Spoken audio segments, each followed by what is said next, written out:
At our monthly family dinner, Mom smiled warmly while passing the mashed potatoes. Dad cracked his usual jokes about my cooking skills, and my sister Madison called me the best sister ever while squeezing my hand. The perfect American family scene. I set down my fork, looked each of them in the eye, and laughed. "I'm done with all of you." The room froze. "For what?" they shouted in unison. I stood up slowly. "I know what you're plotting against me." Their faces turned ghost white. 3 weeks earlier, I'd been organizing Mom's closet as a birthday surprise when I found the folder hidden behind old photo albums. Legal documents, bank statements, investment portfolios, all in my grandmother's name, who'd passed away 6 months ago.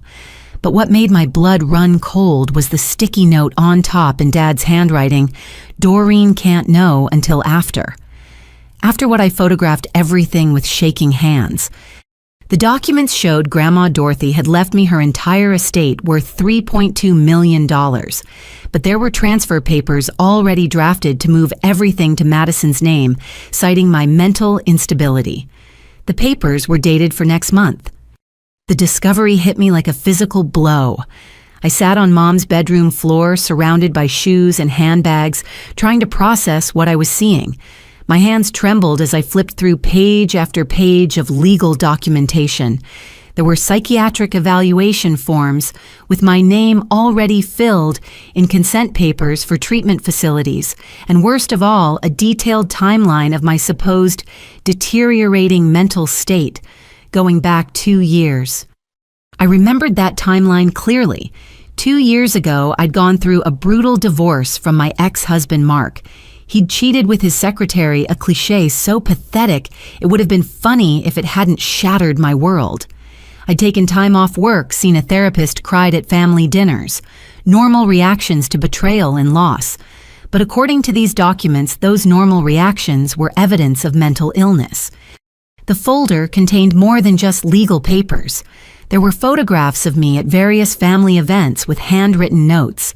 One showed me laughing at my nephew's birthday party with the caption, "Manic episode another," captured me. Crying at Grandma Dorothy's funeral labeled "excessive emotional response." They'd been building this case against me while smiling to my face. I carefully photographed each document, making sure to capture every detail. The transfer papers were the most damning. They'd already established Madison as my proposed conservator, giving her complete control over my finances, medical decisions, and living arrangements. The signature lines were blank, waiting for a judge's approval. The hearing was scheduled for exactly 32 days from now. My phone buzzed with a text from Madison. "Hey sis, can't wait to see you for Sunday brunch. Love you." The hypocrisy made me nauseous. I quickly closed the folder, returned it to its hiding spot, and finished organizing the closet as if nothing had happened. But everything had changed.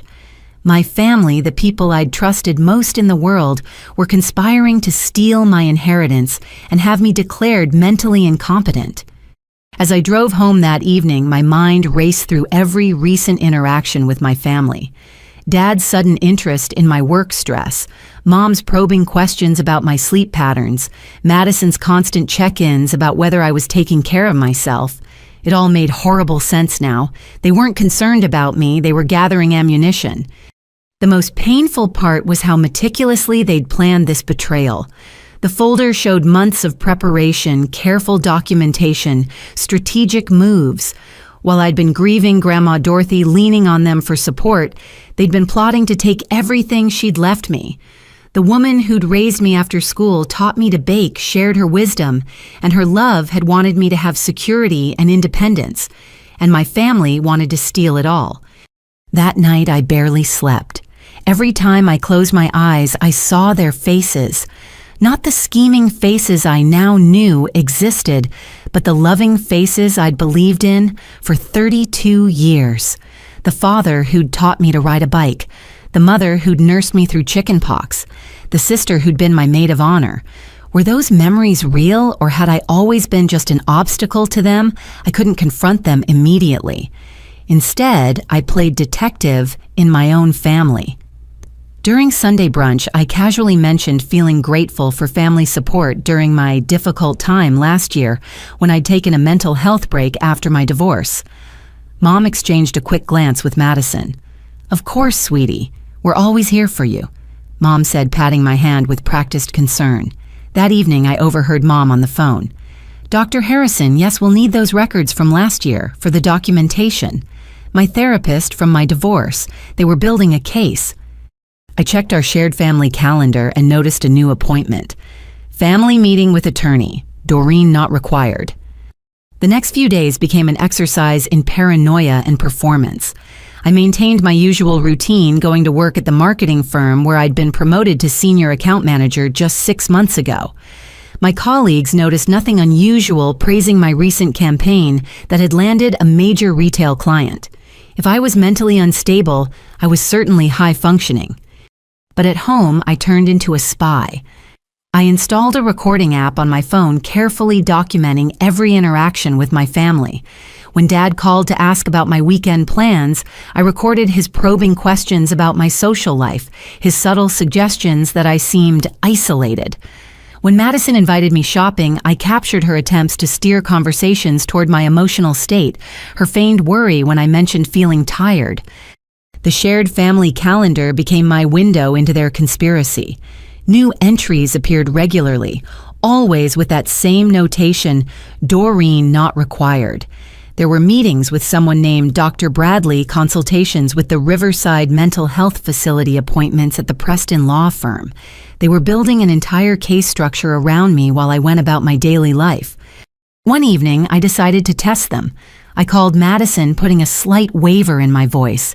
"I've been having such vivid dreams about Grandma," I said. "Sometimes I feel like she's still here, you know, like I can smell her perfume in my apartment." The lie tasted bitter, but I needed to see how she'd react. Madison's response was immediate and calculating. "Oh, Doreen, that's concerning. Are you seeing things, hearing voices? Maybe you should talk to someone professional about these experiences." I could practically hear her taking notes.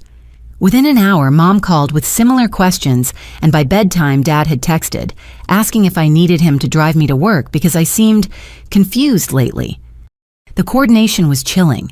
They operated like a well-oiled machine, each playing their role in the narrative they were constructing. I was the fragile daughter, the unstable sister, the woman who couldn't handle a large inheritance. They were the loving family reluctantly stepping in to protect me from myself. I started documenting everything on my end too.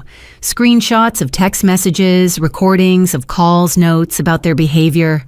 I created a secure cloud storage account they didn't know about and backed up everything multiple times. If they wanted to play this game, I'd make sure I had my own evidence. The hardest part was sitting through family dinners, smiling and laughing while knowing what they were planning.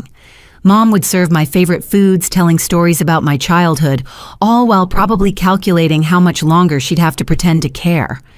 Dad would joke about my promotion at work, even as he planned to argue I was too unstable to manage money. Madison would hug me goodbye, already spending my inheritance in her mind. During one particularly difficult dinner, Grandma Dorothy's empty chair seemed to loom large at the table. She'd always sat at the head, dispensing wisdom and keeping the peace. I wondered if she'd had any idea what would happen after she was gone. Had she suspected, is that why she'd left everything to me instead of dividing it equally? "You're quiet tonight, Doreen."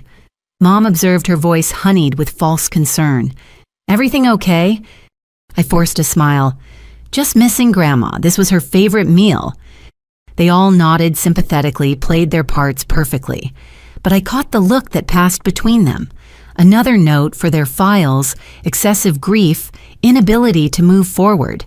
Every normal human emotion was being weaponized against me. I hired a private investigator using my savings. Within days, he uncovered the truth. My family had been meeting with estate lawyers for months, presenting fabricated evidence of my deteriorating mental state. They'd been documenting every glass of wine I drank at dinner, every joke about being crazy busy at work, every time I'd cried during my divorce proceedings.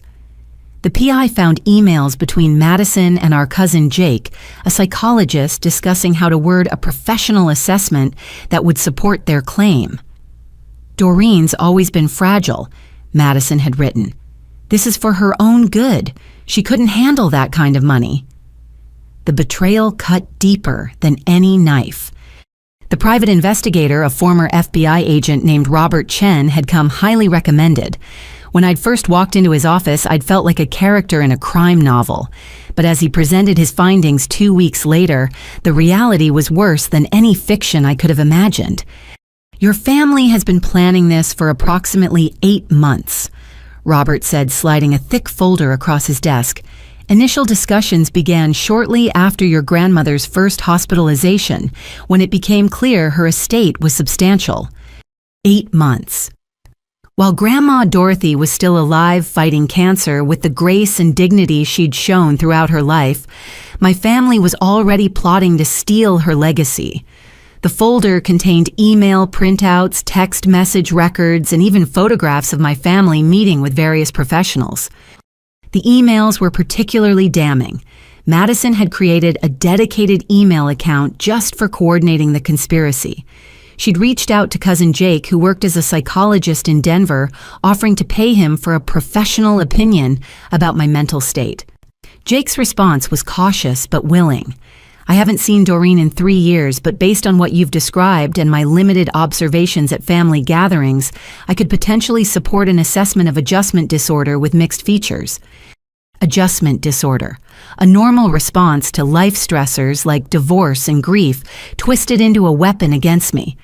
Jake went on to outline how they could build a case, document any emotional outburst changes in spending habits, social isolation or statements suggesting confusion or paranoia. The key is establishing a pattern of deterioration. There were emails with the Preston law firm discussing strategies for conservatorship.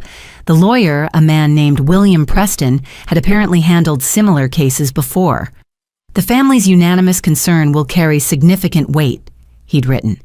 "If we can demonstrate that Ms. Doreen Brooks lacks the capacity to manage a substantial inheritance, the court will likely approve the conservatorship petition." Robert had also uncovered financial records showing my family's desperate situation. Dad had taken out a second mortgage on the house, supposedly for renovations that never happened. Madison and her husband Carl were drowning in debt from Carl's failed restaurant venture. Mom had been slowly draining her retirement account to maintain their lifestyle. They weren't just greedy, they were desperate. "There's more." Robert said, his expression grave. He showed me records of them accessing my credit report, my medical records from the divorce therapy, even attempting to get information from my employer about my work performance. They'd been building a comprehensive picture of my life, looking for any crack they could exploit. The most shocking discovery was a draft letter Madison had written, but apparently never sent, found in her email drafts. In it, she poured out her real feelings. Doreen always was Grandma's favorite. Even as kids, she got the special treatment, the extra attention. Now she gets everything. It's not fair. That money belongs to all of us. If we have to protect her from herself to make things right, so be it. There it was in black and white. This wasn't about protecting me. It was about jealousy, entitlement, and greed dressed up as concern. Robert had done surveillance too. He had photographs of my family entering the Riverside Mental Health Facility, where they'd met with administrators about involuntary commitment procedures. Photos of them at the courthouse filing preliminary paperwork. Pictures of Dr. Bradley, the psychiatrist. They'd enlisted a man with a questionable reputation and a history of favorable assessments for families seeking conservatorships. In my professional opinion, Robert said they're planning to move fast after the family dinner next week. They've scheduled a psychiatric evaluation for the following Monday with a court hearing later that week. If you're going to act, it needs to be soon. I left his office with copies of everything, my mind reeling. The evidence was overwhelming, irrefutable. My family had conspired against me with the cold efficiency of professional criminals. They'd enlisted accomplices, covered their tracks, and created a paper trail designed to destroy my credibility and autonomy. That night, I sat in my apartment surrounded by evidence of betrayal. Every document, every email, every photograph told the same story. The people who were supposed to love me most had chosen money over family. They'd looked at me and seen not a daughter, not a sister, but an obstacle to $3.2 million. The next 2 weeks were torture. Every family interaction became a performance. Dad started calling daily to check in, something he'd never done in 32 years. Madison invited me to spa days and shopping trips, showering me with attention and gifts. Mom cooked my favorite meals and reminisced about happy memories, all while I knew they were documenting everything, building their case. I played along, smiling through the pain while secretly recording every conversation. During one particularly tender moment when Mom hugged me and whispered, "You know we only want what's best for you," I almost broke down. Almost. The daily calls from Dad were perhaps the hardest to endure. A man who'd previously called maybe once a month now suddenly needed to hear my voice every evening. "Just wanted to see how my girl's doing," he'd say, his voice warm with fabricated affection. Behind the warmth, I could hear the scratching of pen on paper, documenting our conversation. "How was work today, sweetheart? Not too stressful, I hope." "It was fine, Dad. Actually, I closed a big deal with that tech company I mentioned." "Oh, that's wonderful. You're not working too hard, are you?" Sometimes when we push ourselves too much, we can lose perspective on what's really important. Every achievement I mentioned was met with subtle concern. Every positive development in my life was questioned, undermined, twisted into potential evidence of mania or poor judgment. I learned to give neutral responses to play the role of the stable, but not too successful daughter. Madison's sudden sisterly devotion was equally nauseating. She, who had barely texted me once a month, now wanted weekly spa appointments, shopping trips, lunch dates. She showed up at my apartment with expensive gifts, designer handbags, jewelry, perfumes. Each gift came with probing questions and careful observation. "I thought this scarf would look perfect on you," she said during one visit, wrapping a silk Hermes scarf around my shoulders. "Though I noticed you haven't been dressing up much lately. Are you taking care of yourself?" I accepted the gifts graciously, knowing she was probably keeping receipts to show my impaired judgment in accepting expensive items. During our shopping trips, she'd steer me toward the most expensive stores, encouraging me to splurge. "You deserve to treat yourself," she'd insist, probably hoping I'd make extravagant purchases she could document. The spa days were intelligence-gathering missions disguised as pampering. As we sat in mud masks and terry cloth robes, Madison would probe, "So are you dating anyone? It's been over a year since the divorce. You know it's not healthy to isolate yourself." When I mentioned I was happy being single, for now focusing on my career, she'd exchange concerned looks with the esthetician, as if my contentment with solitude was deeply troubling. Mom's campaign of false affection took the form of elaborate meals and manufactured nostalgia. Every few days she'd invite me over for dinner, always cooking dishes from my childhood. She'd pull out old photo albums telling stories about happier times, all while watching me closely for signs of, what, excessive emotion. Lack of emotion, I could never be sure what response would be held against me. One evening, she made her famous pot roast, the one she'd always made for special occasions when I was young. As we ate, she launched into a story about my first day of kindergarten, how I'd been so brave, so independent. "You've always been our strong one," she said, reaching across the table to squeeze my hand. "Sometimes I worry that strength is just a mask, that you don't let yourself be vulnerable enough." The irony of her words, spoken while she plotted to have me declared incompetent, was suffocating. I squeezed her hand back, my recording app running on my phone, and said, "I'm doing well, Mom, really. Better than I have in years." She studied my face, and I saw the calculation in her eyes. Was claiming to be well a sign of denial? Was my composure evidence of detachment from reality?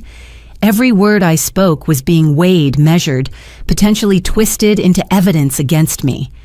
The hardest moment came during a Sunday dinner at my parents' house. The whole family was there, including Carl Madison's husband, who seemed uncomfortable with the excessive attention being paid to me. As Mom brought out dessert, Grandma Dorothy's famous apple pie, the emotion hit me unexpectedly. This was her recipe, Mom said softly, serving me an extra-large piece. She taught it to me when your father and I first got married. Said the secret was in the way you layer the apples. The grief was real, sudden, overwhelming. Grandma Dorothy should have been there presiding over the table with her gentle humor and keen insights. Instead, her children and grandchildren were plotting to steal her final gift to me. Tears burned my eyes. "Oh, honey," Mom said, rushing to embrace me. "It's okay to cry. We all miss her so much." As she held me, whispering soothing words, I knew she was mentally adding excessive emotional response to her growing list of symptoms. The embrace that should have been comforting felt like a trap. I pulled myself together quickly, apologizing for the outburst. Never apologize for feeling things deeply. Dad said, his voice thick with false understanding. Though, if you're having trouble managing these emotions, there are people who can help. Madison nodded eagerly. "I've heard great things about grief counseling. It might help you process everything in a healthier way." They were so transparent, so eager to pathologize my every feeling. Yet I had to continue the charade, had to smile and thank them for their concern, while rage and hurt battled inside me. I was living in an emotional minefield where every genuine human response could be used as ammunition against me. I discovered their plan was to have me involuntarily evaluated after the family dinner. The appointment with a judge was already scheduled. They'd convinced Dr. Bradley, a family friend and psychiatrist, to be on standby. I found the commitment papers in Dad's briefcase during a visit already partially filled out. That's when I decided to beat them at their own game. I contacted Grandma Dorothy's real attorney, not the one my family had hired. Turns out there was a video will that my family didn't know about, and ironically, it specifically mentioned protecting me from any family manipulation. I also reached out to my own psychiatrist and several colleagues who could testify to my mental fitness. Finding the commitment papers was purely accidental. I'd been visiting my parents on a Tuesday afternoon, bringing Mom some flowers for her garden, when Dad asked me to grab his reading glasses from his study. His briefcase sat open on the desk, and there, partially visible beneath some work documents, was a folder labeled DB Intervention. My initials, my intervention. With shaking hands, I carefully extracted the folder and photographed its contents. The petition for involuntary psychiatric evaluation was already filled out, lacking only signatures and a date. Dr. Bradley's name appeared as the recommending physician, stating he had grave concerns about Ms. Brooks' mental stability and decision-making capacity. This man had known me since I was 12, had attended my high school graduation. Party had congratulated me on my college acceptance. Now he was prepared to sign away my freedom without even speaking to me. The documents outlined their plan with military precision. After the family dinner on Saturday, they would express concern about my behavior. Dr. Bradley would arrive for what they'd present as a casual visit, but was actually a formal evaluation. Based on his predetermined findings, they'd transport me to Riverside Mental Health Facility for a 72-hour hold. During that time, they'd petition the court for emergency conservatorship, citing the danger I posed to myself given my substantial inheritance. I replaced everything carefully and retrieved Dad's glasses, my mind racing. 3 days. I had 3 days to dismantle their plan and protect myself. That evening, I made the most important phone call of my life. Directory assistants connected me with Dorothy Evelyn Brooks' actual law firm, not Preston Law, where my family had been scheming. The receptionist at Hartley & Associates put me through to Samuel Hartley himself. "Ms. Brooks." His voice was warm but professional. "I've been expecting your call, though I hoped it would be under better circumstances." My heart stopped. "You've been expecting me?" "Your grandmother was a shrewd woman. She anticipated potential complications with her estate distribution. Can you come to my office tomorrow? There are things you need to know." The next day, I sat in Samuel Hartley's mahogany-paneled office as he revealed the depth of Grandma Dorothy's foresight. She'd created a video will 6 months before her death, updated her written will to include specific protections, and left detailed instructions for Mr. Hartley. She was quite clear, he said, sliding a tablet across the desk. She wanted you to see this if there was any question about her intentions or your capacity to inherit. Grandma Dorothy appeared on screen thinner than I remembered, but with eyes still sharp as flint. She sat in this very office wearing her favorite pearl necklace. "My dearest Doreen," she began, and tears immediately blurred my vision. "If you're watching this, it means what I feared has come to pass. Your family, whom I love dearly but know too well, has let greed override love." She went on to detail her observations: Dad's financial irresponsibility, Mom's materialistic nature, Madison's jealousy and sense of entitlement. "I've watched them calculate my worth while I was still breathing," she said, her voice carrying a mix of sadness and determination. "I've seen them look at you not as family but as competition. This is why I'm leaving everything to you, Doreen, not because I love you more, but because you're the only one who loved me without counting my assets." The video continued with explicit instructions. She'd anticipated attempts to challenge my mental capacity and had insisted Mr. Hartley maintain records of my accomplishments, my stability, my character. There was also a pointed message for the family.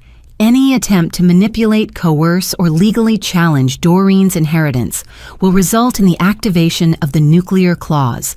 All family members will forfeit any sentimental items, photographs, or memorabilia from my estate.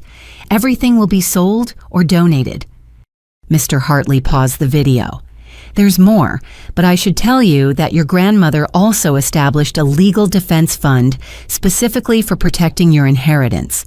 She transferred $200,000 to a separate account solely for legal fees if needed.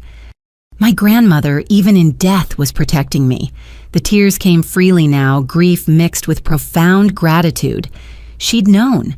She'd seen what I was too blinded by love to notice. "Now," Mr. Hartley said, his expression hardening, "let's discuss how we protect you from this involuntary commitment scheme." The plan we developed was comprehensive. First, I'd undergo a complete psychiatric evaluation with Dr. Sarah Winters, the head of psychiatry at the University Hospital. She was unimpeachable published and had no connection to my family.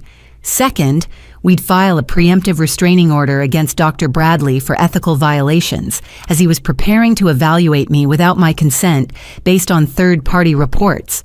Third, we'd document everything at the family dinner, creating an evidentiary record of their attempted ambush. I spent the next 2 days in a whirlwind of preparation. Dr. Winters conducted a thorough evaluation, including cognitive testing, personality assessments, and clinical interviews. Her report was unequivocal. Ms. Brooks displays no signs of mental illness, cognitive impairment, or diminished capacity. She is articulate, insightful, and demonstrates excellent judgment and decision-making abilities. My colleagues at work, unaware of the family drama, provided character references praising my professionalism and leadership. My direct supervisor wrote about my recent promotion and successful project management. The HR director confirmed I'd never had any performance issues or behavioral concerns. We also discovered that Dr. Bradley had a pattern of providing favorable evaluations for families seeking conservatorships. 3 other cases in the past 5 years showed similar patterns, sudden concerns about mental health coinciding with substantial inheritances. Mr. Hartley's investigator found that Dr. Bradley had received significant consultation fees from the families involved. By Friday night, I had assembled my own team. Mr. Hartley would wait in his car outside my parents' house during the dinner. A process server was prepared to deliver cease and desist orders if needed. Dr. Winters was on call to refute any claims about my mental state. I'd even hired a private security firm to ensure I could leave freely if my family tried to physically prevent my departure. The irony wasn't lost on me. They'd accused me of paranoia, but their actions had forced me to become exactly what they'd claimed. I was suspicious, strategic, and surrounded by professional protection. The difference was, my paranoia was justified. I also made copies of everything Grandma's video, my psychiatric evaluation, the evidence of their conspiracy, their financial records showing desperation. USB drives were stored in my bank safety deposit box, my office, and with Mr. Hartley. Cloud backups were encrypted and stored on servers they couldn't access. If they wanted a fight, I was prepared for war. The night before the dinner, I couldn't sleep. I stood at my apartment window looking out at the city lights, thinking about the family I was about to lose. Not lose, I corrected myself. Expose. They'd been lost to me the moment they'd chosen greed over love. Tomorrow would simply make it official. The week before the fateful dinner, the love bombing intensified. Madison threw me a surprise appreciation party where family friends gushed about how lucky I was to have such caring relatives. Each compliment felt like another nail in the coffin of our relationship. Mom started hinting about my future, saying things like, sometimes people need help managing big responsibilities, while Dad jovially mentioned how family takes care of family. I maintained my facade while finalizing my counterplan with my lawyer. We prepared restraining orders, fraud charges, and a civil suit. I also arranged for security cameras to be installed in my apartment, catching them attempting to enter while I was at work. The surprise appreciation party was Madison's masterstroke of manipulation. She'd rented the private room at my favorite restaurant, invited 20 of our mutual friends and family acquaintances, and presented it as a celebration of sisterhood. I just wanted everyone to know how amazing my sister is, she announced to the gathered crowd, raising a champagne glass. Doreen has been through so much this past year, and she's handled it all with such grace. Grace. There was that word again, loaded with subtext. Was I too graceful, not graceful enough? Every word was chosen for the audience, painting a picture of a woman who needed support, who was struggling despite appearances. Our cousin Jennifer pulled me aside during the party. "It's so wonderful that Madison organized this," she gushed. "She's been so worried about you. She told me you've been keeping to yourself lately, maybe working too much." I smiled and deflected, but inside, I seethed. Madison had been planting seeds with extended family, preparing them to nod along when news of my breakdown emerged. Everyone at this party was a potential witness to my family's loving concern. The gifts were particularly insidious. Madison presented me with a spa weekend package for stress relief. Mom gave me a subscription to a meditation app for mental clarity, and Dad offered to pay for a life coach to help navigate this challenging time. Each gift came with a card expressing their love and concern, perfect evidence of their attempts to help before taking more drastic measures. As the party wound down, Madison cornered me near the coat check. "I hope you know how much you mean to us," she said, her eyes actually misting with tears. "Whatever happens, remember we're always here for you." Whatever happens. The phrase hung between us like a threat. The next day, Mom's hints became less subtle. Over lunch at her kitchen table, she casually mentioned a news article about lottery winners who'd lost everything. "It's sad how sudden wealth can destroy people," she mused, stirring her tea. "They say most people aren't equipped to handle that kind of responsibility. The smart ones get help managing it." "Good thing I've got a financial advisor," I replied, keeping my voice light. Her spoon clinked against the china cup. "Oh, financial advisors can help with money, sure. But I mean real help. Decision-making support. Someone to make sure you're not taken advantage of." "Like family?" I asked innocently. "Exactly like family." Her smile was predatory. Dad's approach was different but equally transparent. He started dropping by my apartment unannounced, always with an excuse. He needed to borrow a tool. He was in the neighborhood. He brought me takeout because he worried I wasn't eating properly. Each visit was an inspection, his eyes cataloging my living space for signs of dysfunction. "Place looks good," he said during one visit, but his tone suggested disappointment. My apartment was clean, organized bills neatly filed on my desk, fresh flowers on the table. No evidence of the deterioration they needed. Thanks, Dad. I've always been pretty organized.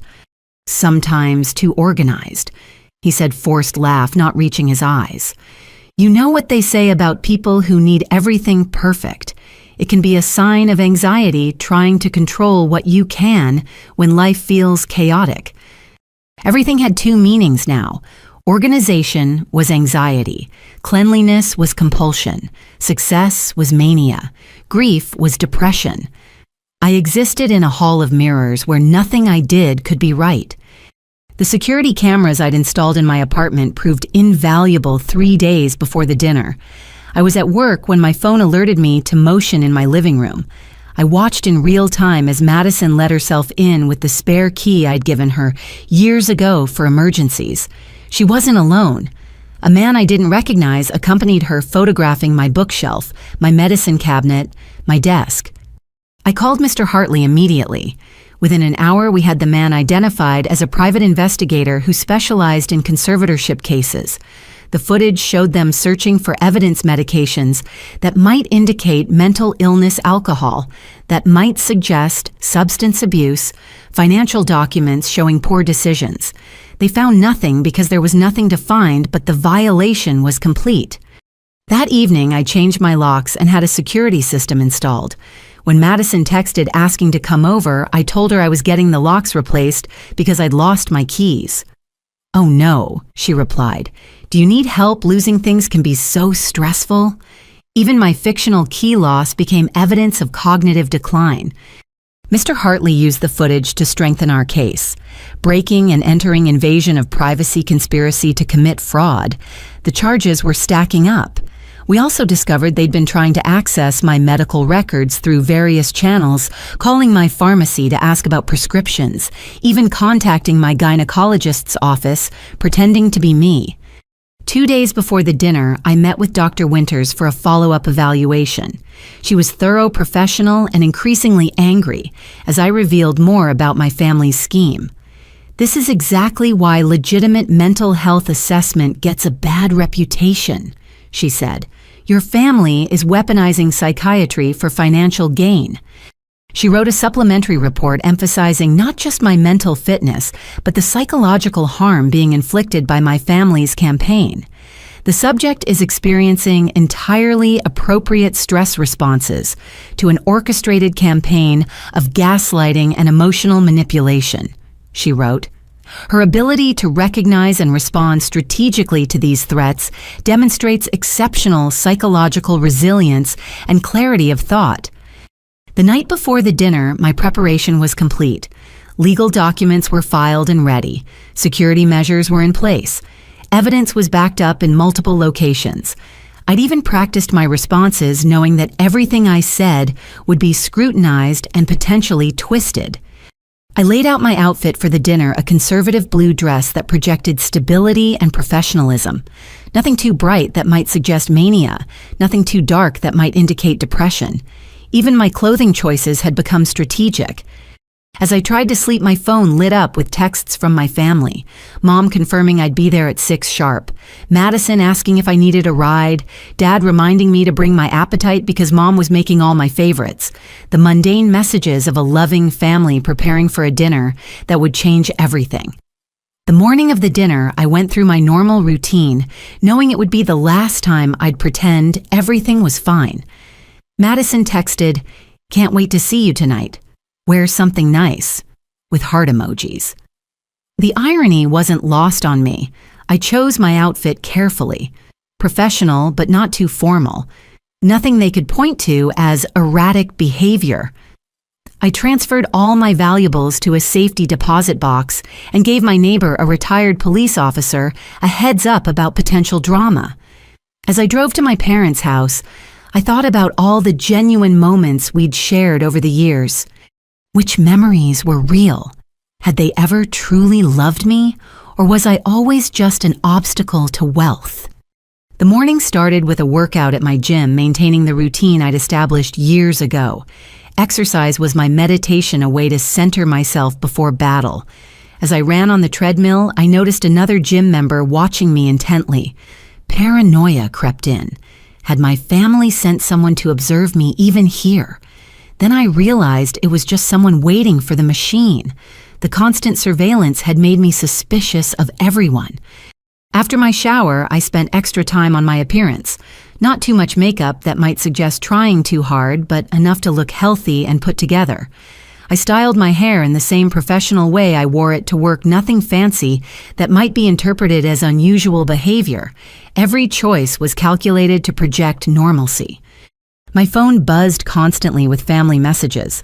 Mom sent a grocery list photo showing all the ingredients for my favorite dishes. "Making your special dinner," she wrote with smiley faces.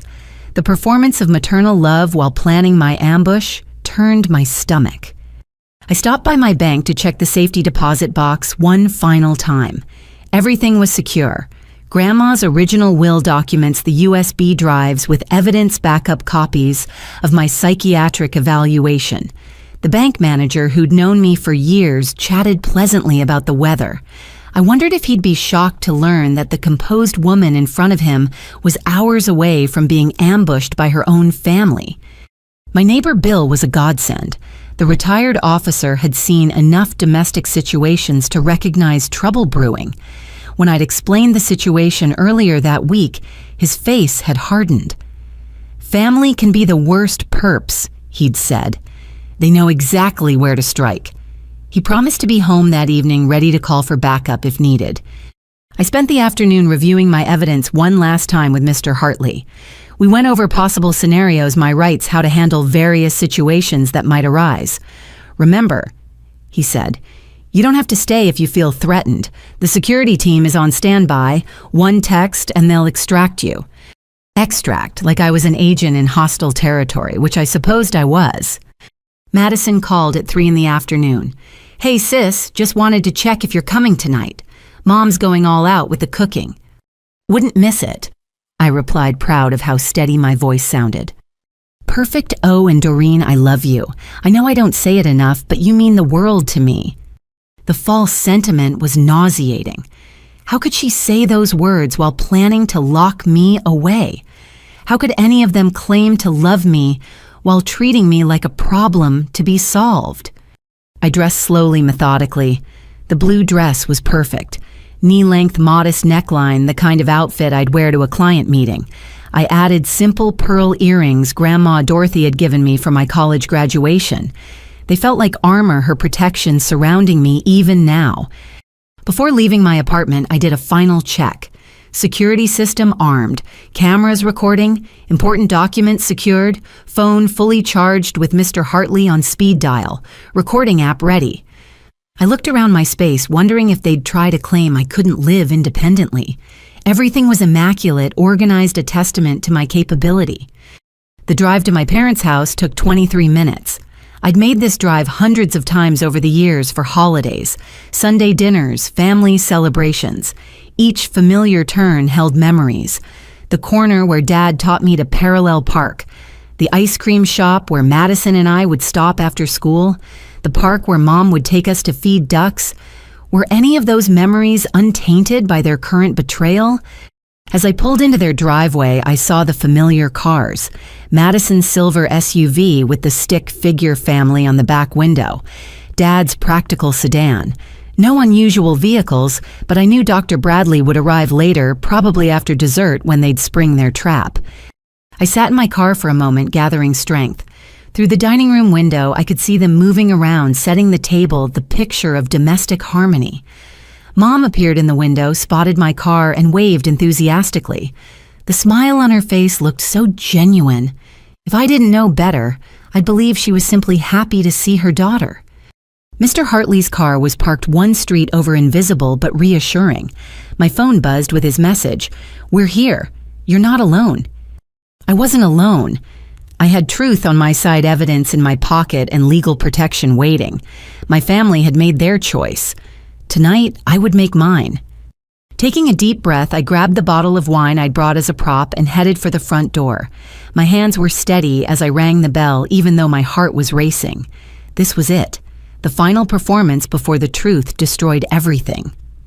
Dinner started perfectly orchestrated. Mom served Grandma Dorothy's recipes, a calculated emotional manipulation. They showered me with compliments and inside jokes. Then came the test. Dad poured wine, watching eagerly as I took a sip. Madison kept steering conversation toward my work stress and asked repeatedly if I was feeling okay. The fake concern was suffocating. When Mom served dessert, my favorite chocolate cake, and said it was just like the ones Grandma used to make, something inside me snapped. That's when I set down my fork, looked at each of them, and delivered my line. The silence that followed was deafening. The moment I walked through the door, the performance began in earnest. Mom rushed to embrace me, holding me a beat too long as if measuring my response. "Doreen, you look wonderful. Doesn't she look wonderful, everyone?" The gathered family agreed enthusiastically.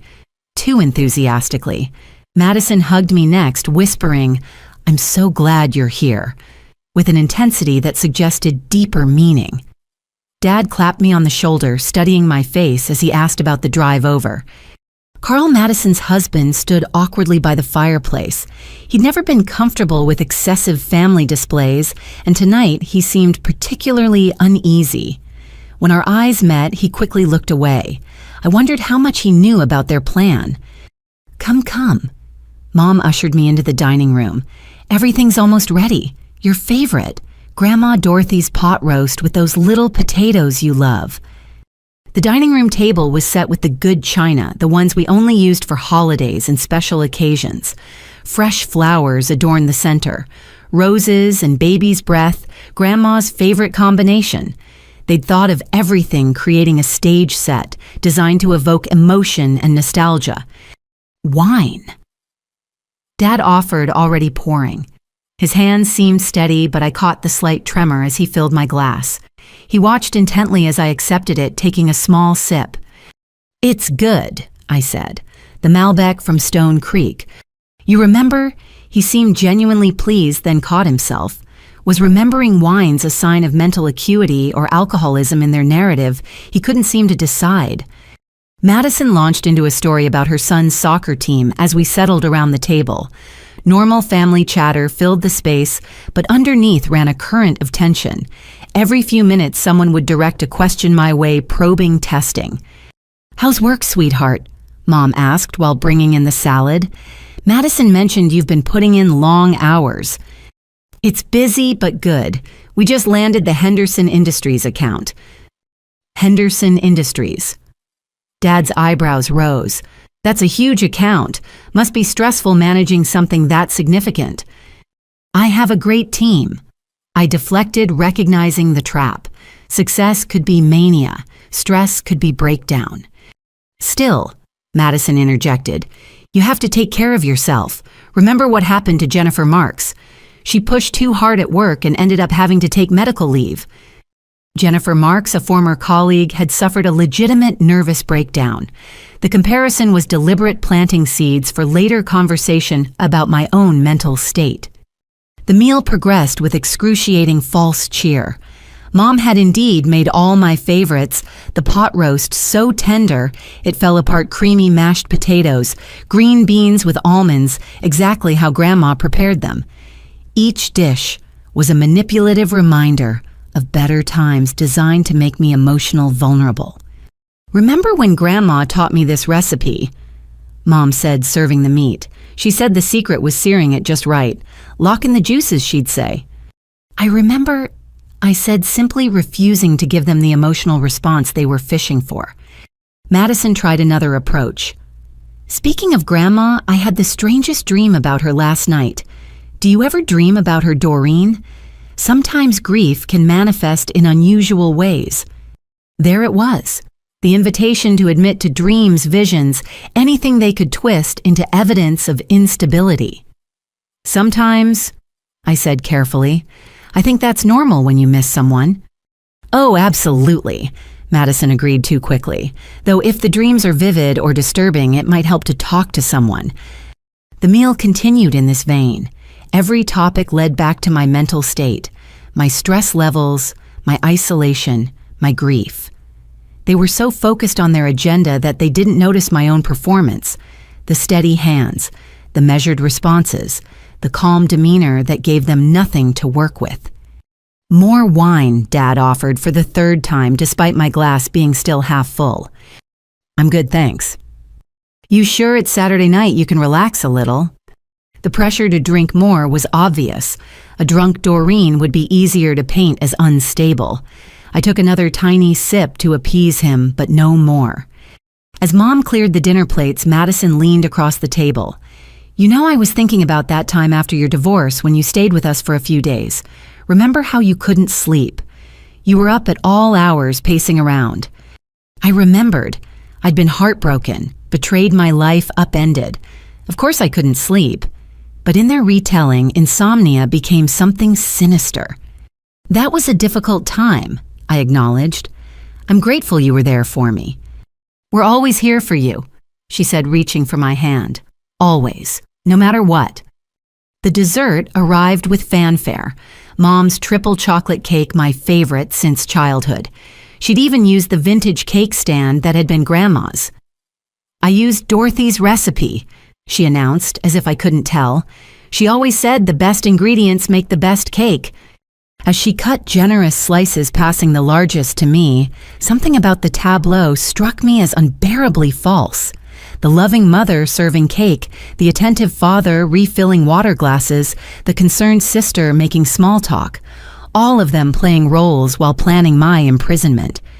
This is delicious, Mom, Madison said after her first bite. Just like Grandma's. Don't you think Doreen... I looked at the cake at my family at the performance we were all trapped in. The chocolate was rich and dark, exactly as I remembered, but it tasted like ash in my mouth. It's perfect, I said, setting down my fork. Just like everything tonight, the perfect family dinner. Something in my tone made them all pause. They exchanged quick glances, perhaps wondering if this was the moment I'd crack if their plan was working. Instead, I smiled at each of them in turn. My mother, who'd given me life and was now trying to steal it.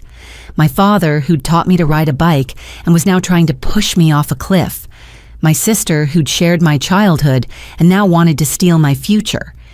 Actually, I said, my voice conversational, this whole evening has been perfect. The food, the wine, the conversation, even the subtle questions about my mental health disguised as concern. The room temperature seemed to drop 10 degrees. Doreen, Mom started, but I held up my hand. No, let me finish. This performance tonight, and that's what it is, a performance, has been Oscar-worthy. The loving family gathering around poor, fragile Doreen. So much concern, so much care. I stood up slowly, deliberately maintaining eye contact with each of them. I'm done with all of you. I found the documents. I continued, my voice steady despite my racing heart. The transfer papers, the psychiatric evaluation requests, the emails with cousin Jake. Mom dropped her dessert fork. Madison's mouth opened and closed like a fish. Dad tried to recover first. Doreen, you're confused. Let us explain. I pulled out my phone, playing a recording of Mom's call to Dr. Harrison. Then Madison's email about me being fragile. Then Dad practicing his statement about my concerning behavior for the judge. But wait, I said, there's more. I revealed I knew about the commitment papers, the psychiatrist on standby, and their plan for that very evening. Dr. Bradley already left town, by the way. He didn't want to lose his license. The moment I dropped the first bombshell about finding the documents, the carefully maintained facade shattered. Mom's hand flew to her chest in a gesture of shock that might have been convincing if I hadn't seen her practice it in the mirror during one of my recorded visits. What documents, Doreen? What are you talking about? Her voice pitched high with feigned confusion. The ones in your closet, Mom, behind the photo albums, though I'm sure they've been moved by now. Dad's face flushed deep red, the vein in his temple throbbing. You went through our private things. Interesting, that's your first concern, Dad. Not denial, but anger that I found them. Madison tried a different tactic, tears already forming in her eyes. Doreen, you're scaring us. This paranoia, these accusations. Can't you see how concerning this is? I almost admired her commitment to the narrative, even caught red-handed she was trying to spin my discovery as evidence of mental illness. I pulled out my phone with deliberate calm. "Let me refresh your memory," I said, swiping to my recordings. Mom's voice filled the dining room, tinny but clear through the phone speaker. "Dr. Harrison. Yes, we'll need those records from last year for the documentation. My daughter has been showing signs of, well, we're very concerned." Mom's real face had gone pale beneath her makeup. "You recorded me. Every conversation for the past 3 weeks." I confirmed, swiping to the next file. Madison's voice replaced Mom's. "Jake, I need that professional opinion we discussed. Doreen's always been fragile, you know that. This is for her own good. She couldn't handle that kind of money. Remember to mention the isolation and mood swings." Madison stood abruptly, her chair scraping against the hardwood floor. "You had no right. Those were private conversations." "About me, planning to have me committed. I'd say I had every right." Carl finally spoke from his corner. "Madison, what is she talking about? What money?" So he hadn't known everything. Madison whirled on him. "Not now, Carl." But I wasn't done. The next recording was Dad practicing in his study when he thought he was alone. "Your Honor, my daughter has been displaying concerning behavior for months. As her father, it breaks my heart to bring this to your attention, but we fear for her safety and decision-making capacity." "Enough!" Dad slammed his hand on the table, making the china rattle. "You're taking things out of context." "Context." I laughed, but there was no humor in it. "Let me provide some context. Grandma Dorothy left me her entire estate, $3.2 million, and you all decided I was too fragile to handle it." The room erupted. Dad shouted about family loyalty and shared inheritance. Mom wailed about fairness and what Grandma would have wanted. Madison screamed accusations about favoritism and manipulation. Their masks hadn't just slipped. They'd been ripped away entirely. "Dr. Bradley was supposed to be here by now," I said conversationally, cutting through their noise.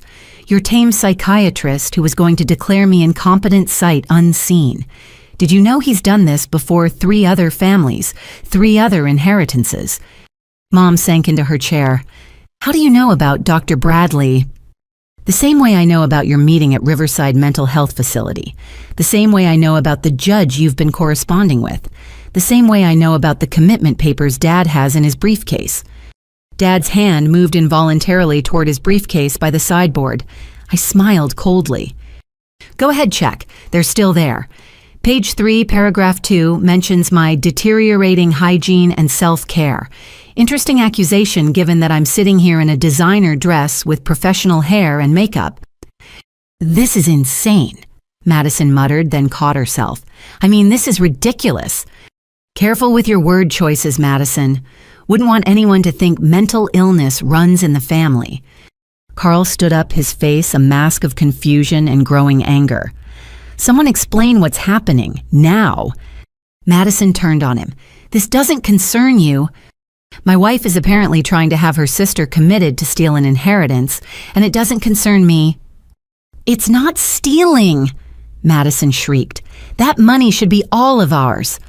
Grandma was confused at the end. She didn't know what she was doing.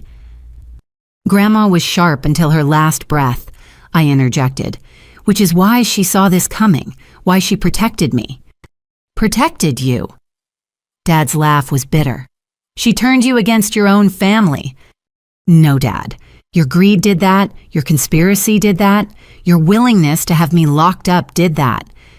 I pulled up another recording, this one from my security cameras. By the way, Madison, nice touch bringing a private investigator to my apartment. Breaking and entering is still a crime even with a spare key. The video played on my phone screen Madison and a strange man entering my apartment, photographing my belongings, searching through my things. The image quality was crystal clear, their faces unmistakable. "I was worried about you," Madison protested weakly. "So worried you needed to document my bookshelf, photograph my medicine cabinet, search my desk drawers." Mom found her voice again, trying one last manipulation. Doreen, honey, we only wanted to help you. This money, it's too much responsibility. You're alone. You're vulnerable. People will take advantage of you. You mean like my family is trying to do? That's different. We love you. The word love hung in the air like a profanity. I looked at each of them, these people who claim to love me while plotting my destruction. Let me tell you what I know, I said, my voice dropping to a deadly calm. I know you've been planning this for 8 months. I know you're all drowning in debt. Dad's second mortgage, Madison's husband's failed business, Mom's depleted retirement account. I know you've been spending money you don't have banking on Grandma's death like vultures. Each accusation hit like a physical blow. They couldn't deny it. I had too much evidence. I know you contacted my therapist from the divorce trying to get records to use against me. I know you've been documenting every glass of wine I drink, every tear I shed, every normal human emotion I display. I know about the lawyer at Preston Law Firm who specializes in these kinds of financial guardianships. I stood straighter, feeling the power of truth. But here's what you don't know. Dr. Bradley didn't leave town because he suddenly grew a conscience. He left because my lawyer contacted him about his previous schemes. The judge you've been corresponding with, she's been notified about your fraudulent petition. The psychiatrist you thought would evaluate me tomorrow, she's already evaluated me and found me completely competent. The silence was complete. Even Carl had stopped demanding answers, understanding dawning on his face. You made one crucial mistake, I continued. You underestimated me. The fragile sister, the emotional daughter. You were so busy documenting my supposed instability that you never noticed I was documenting your conspiracy. I placed my phone on the table, its screen still glowing with evidence. Every email, every meeting, every conversation, all recorded, all backed up, all in the hands of my legal team. Dad's voice was hoarse when he finally spoke. Your legal team... Oh yes, did you really think I'd face this alone? Samuel Hartley from Hartley & Associates? Grandma Dorothy's real lawyer. He's parked outside right now along with a process server. As if on cue, my phone buzzed with a text from Mr. Hartley. Ready when you are. I smiled, but it felt like shattered glass. So here's what's going to happen next. The room exploded. Dad stood up, face red, shouting about doing this for my own good. Madison cried crocodile tears, claiming she was protecting me from gold diggers and bad decisions. Mom, the master manipulator, tried a different approach. Doreen, honey, you're proving our point. This paranoia, these recordings. Don't you see you need help? I laughed, actually laughed. Gaslighting me even now, bold choice. They scrambled for control. Dad threatened to call the police, saying I was having a breakdown. Madison tried to grab my phone. Mom attempted to block the door, but I was prepared. My lawyer is parked outside, I announced, along with a process server. And yes, I'm recording everything for evidence. Dad's shouting reached a crescendo that probably carried to the neighbors. You ungrateful child, after everything we've done for you. We fed you, clothed, you put you through college, and this is how you repay us. You did what parents are supposed to do, I shot back. You don't get a medal for basic parenting, and it doesn't give you the right to steal from me 32 years later. Madison's tears were flowing freely now, mascara creating dark rivers down her cheeks. But her eyes, those calculating eyes, remained sharp and desperate. You don't understand what you're doing, Doreen. That money will destroy you. Look at what it's already done. You're paranoid. You're recording your family. You're hiring lawyers against us.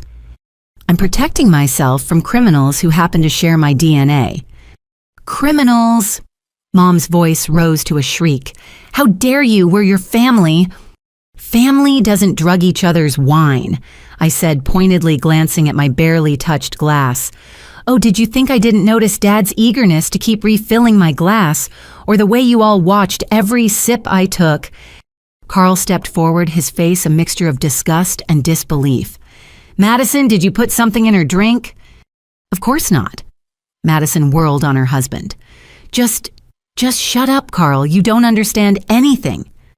I understand my wife is trying to steal millions from her sister. Carl shot back. I understand you've been lying to me about why we needed that loan last month. Their marriage imploding was collateral damage I hadn't anticipated, but couldn't bring myself to regret. Madison had involved him in her crimes, whether he knew it or not. Dad made a move toward his briefcase, probably for his phone. I stepped between him and his goal. Calling the police. Please do. I'm sure they'll be very interested in the breaking and entering the conspiracy to commit fraud, the attempted false imprisonment. False imprisonment. Dad sputtered. You're delusional. Am I what else would you call having me involuntarily committed based on fabricated evidence? Kidnapping might be more accurate, actually. Mom tried her manipulation one more time, modulating her voice to motherly concern. Doreen, sweetheart, you're not well. These accusations, this paranoid behavior, can't you see how this looks? You're having some kind of episode. Let us help you. The gaslighting was so transparent, it was almost insulting. An episode? You mean like a moment of clarity, because that's what I'm having, Mom. Perfect clarity about who you really are. You're twisting everything. Madison made a lunge for my phone on the table. I was faster snatching it up before she could reach it. Careful, Madison. Assault won't look good added to your other charges. Charges? Her voice cracked. You're going to have us arrested, your own family. You were going to have me institutionalized, your own sister.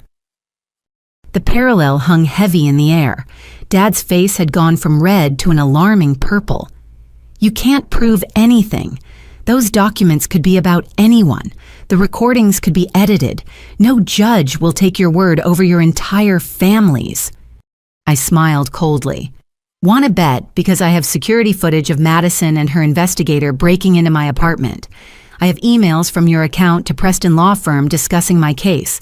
I have bank records showing mysterious deposits into Dr. Bradley's account from a shell company Dad set up. Oh yes, I found that too. Dad staggered back as if I'd physically struck him. The shell company had been his clever touch, a way to pay off the psychiatrist without direct connection. But Robert Chen, my investigator, had been thorough. More importantly, I continued, I have Grandma Dorothy on video explaining exactly why she left everything to me and what she expected you might do. That's impossible, Mom whispered. She didn't. She wouldn't. She knew you better than you thought, all of you.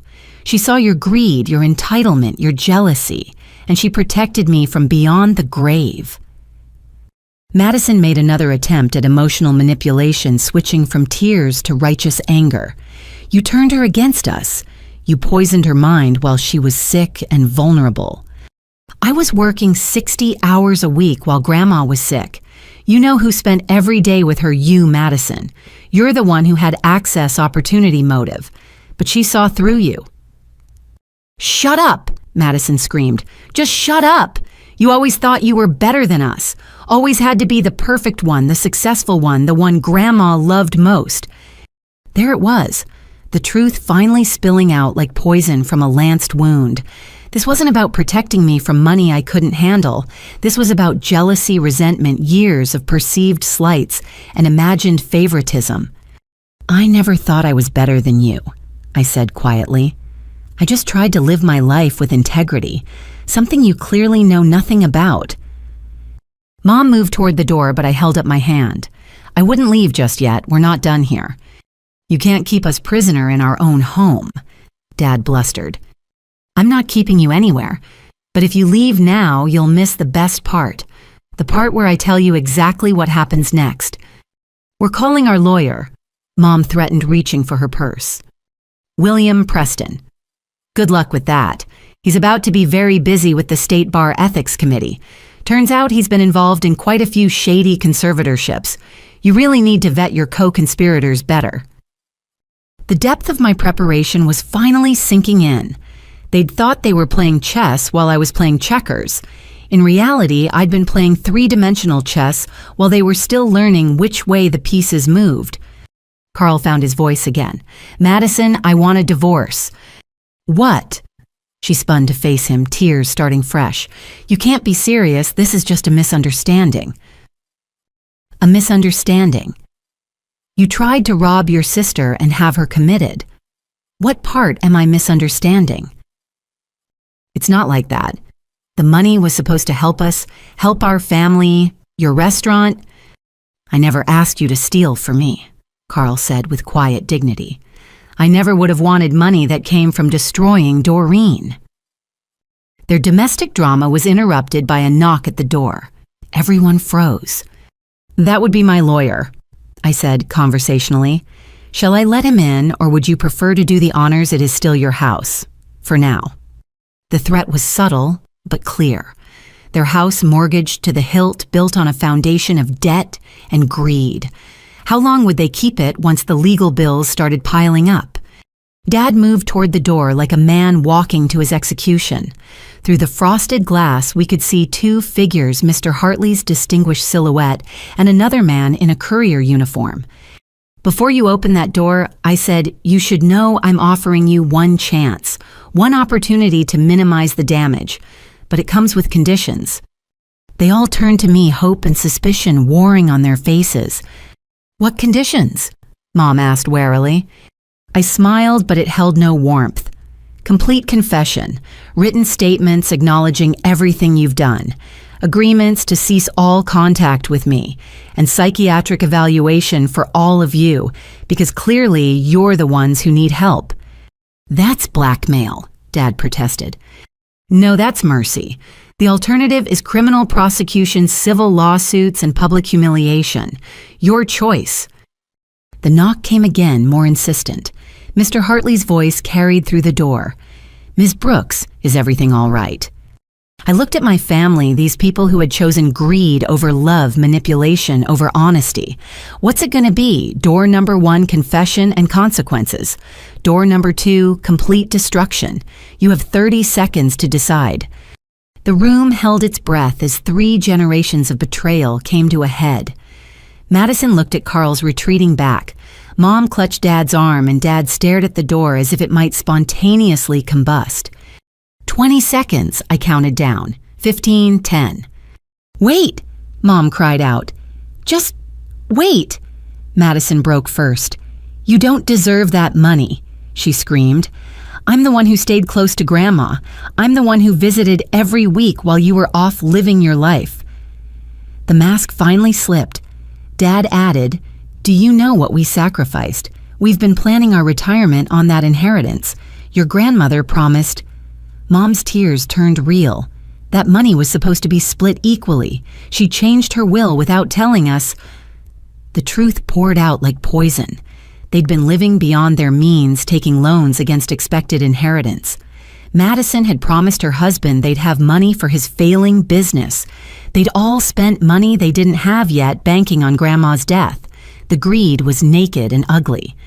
Madison's explosion was volcanic years of resentment erupting in a stream of bitter accusations.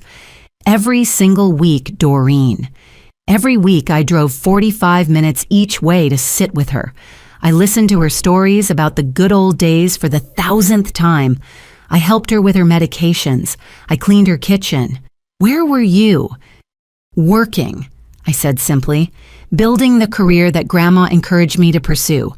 Living the independent life she wanted for me. Independent. Madison spat the word like a curse. You mean selfish. You swooped in for Sunday dinners and holidays, played the perfect granddaughter for a few hours, then disappeared back to your precious life. Is that what this is about? You think you earned her money by putting in time like it was a punch clock? I earned it by being there. Madison's voice cracked with genuine emotion for the first time all evening. I held her hand through chemo. I drove her to every appointment. I slept in that uncomfortable hospital chair for weeks, and for what? So she could leave everything to her absent granddaughter. Dad couldn't contain himself any longer. Your grandmother made promises. He said, his voice thick with bitterness. When we took out the second mortgage, she said not to worry, said we'd be taken care of. We refinanced based on that promise. You refinanced based on greed, I corrected. Grandma never promised you her money. You assumed. She was our mother. Dad slammed his fist on the table again. 40 years of taking care of her being good children, and she cuts us out completely. She didn't cut you out. She left you each $50,000. That's not nothing. 50,000. Mom laughed bitterly, mascara-streaked face twisted with disdain. Do you know what we owe the second mortgage, the credit cards, the loans we took out expecting fairness? Fairness. I stood up, my own anger finally breaking through. You want to talk about fairness? How fair is it to plot against your own daughter? How fair is it to try to have me declared insane? We weren't trying to declare you insane, Mom protested weakly, just incapable of managing that much money. Based on what my successful career, my stable life, my ability to process grief like a normal human being. You don't understand what that kind of money does to people, Dad insisted. It changes them, corrupts them. We were protecting you. You were protecting yourselves from bankruptcy. Carl, who had been standing by the doorway, spoke up again. Madison, is this true? Did you promise them money from Doreen's inheritance? Madison whirled on him again. What was I supposed to do? Watch your restaurant fail, lose our house. Our children's college funds are gone. Carl gone. So you decided to steal your sister's future to pay for our mistakes. It wasn't stealing. That money should have been divided equally. $3.2 million, and she gets all of it. How is that fair? Because Grandma earned it, I said quietly. Every penny came from Grandpa's life insurance and their joint investments. She scrimped and saved for 50 years, lived modestly, invested wisely. That money represents her entire life's work, and she had the right to leave it to whoever she chose. She chose wrong, Madison said flatly. Why? Because she saw through you, because she knew exactly what you'd do if she split it evenly. Mom suddenly burst into genuine tears, the manipulative facade crumbling entirely. We're ruined, she sobbed. Don't you understand? We're completely ruined. The house is leveraged to the maximum. We owe $90,000 in credit card debt. Your father's retirement is gone. We were counting on that money. You were counting on Grandma dying, I said, the words tasting like acid. She was 87 years old, Dad protested. It's not like we wished her dead, but we made reasonable financial projections based on life expectancy. Reasonable. You spent money that wasn't yours based on hopes that your mother would die on schedule. There's nothing reasonable about that. Madison sank into her chair, the fight suddenly draining out of her. Do you know what it's like? She asked, voice small and broken, to watch you succeed at everything. Perfect grades, perfect job, perfect life. Even your divorce was perfect. You came out stronger, and I'm drowning. My husband's business is failing. My kids think I'm a failure. And then Grandma, the one person who I thought saw my worth, leaves me $50,000 like I'm some distant cousin. The pain in her voice was real, and for a moment I felt a flicker of the sisterly sympathy that had once defined our relationship. But then I remembered the folder, the meetings, the conspiracy to destroy me. So you decided to destroy me instead. Not destroy, Mom interjected, just manage things, make sure the money was used responsibly, for the family. By having me committed, it was supposed to be temporary, Dad said, as if that made it better. Just long enough to establish conservatorship, then you could have gone back to your normal life. My normal life with my sister controlling my money, my family thinking I'm mentally incompetent, my career destroyed. That normal life. We would have made sure you were comfortable, Madison said weakly. In a cage of your making. The room fell silent except for Mom's continued sobbing. The magnitude of their betrayal, their complete moral bankruptcy, lay exposed like a festering wound. They'd convinced themselves that their greed was love, their conspiracy was care, their betrayal was protection. Mr. Hartley knocked again, more insistently. Ms. Brooks, I'm growing concerned. If you don't respond, I'll be forced to call the authorities. I'm fine, Mr. Hartley, I called out. Give me 5 more minutes. I looked around the table at the ruins of my family. Dad's purple face had faded to gray defeat. Mom's perfect makeup was destroyed, revealing the desperate woman beneath. Madison stared at her manicured nails as if they held answers. Carl had already mentally left the marriage, the house, the entire toxic situation. "Here's what I don't understand," I said finally. "If you were in such dire financial straits, why didn't you just ask for help? Why didn't you come to me after Grandma died and explain the situation? Ask you for money." Dad's pride flared briefly. "Beg from our own daughter. But stealing from her is better." "Would you have given us $3 million? Madison asked bitterly. "No," I admitted. "But I might have helped with the debts, might have worked out payment plans, might have found ways to help that didn't involve destroying our family." "Our family was already destroyed," Mom said quietly, the moment she changed her will. "No, Mom, our family was destroyed the moment you chose money over me. Grandma's will just revealed who you really are." The knock at the door became a steady pounding. "Ms. Brooks, I'm calling the police if you don't respond immediately." "The police are already on their way," I said, standing up. "I texted them 10 minutes ago." The color drained from all three faces simultaneously. "You called the police on your own family," Mom whispered. "No. You called them on yourselves the moment you committed breaking and entering, fraud and conspiracy. I'm just making sure justice is served." I walked to the door with steady steps, my heart breaking with each one. Behind me, I heard Dad scramble for his phone. Madison's renewed sobs, Mom's voice rising in panic, but I didn't turn back. Some bridges once burned light the way forward. "Here's what's going to happen," I said, pulling out the legal documents my lawyer had prepared. "You're going to sign these papers acknowledging your attempt to defraud me. You're going to return the items you've already stolen from Grandma's house. Yes, I have inventory lists. And you're going to stay away from me." They protested, threatened, begged. Dad mentioned family loyalty. Madison sobbed about her children's futures. Mom tried one last manipulation about breaking Grandma's heart. That's when I played my trump card, Grandma Dorothy's video will. On my phone screen, my grandmother's face appeared looking directly at the camera. "If you're watching this, Doreen, it means they tried to take what I left you. I knew they would. Your family's greed has always worried me."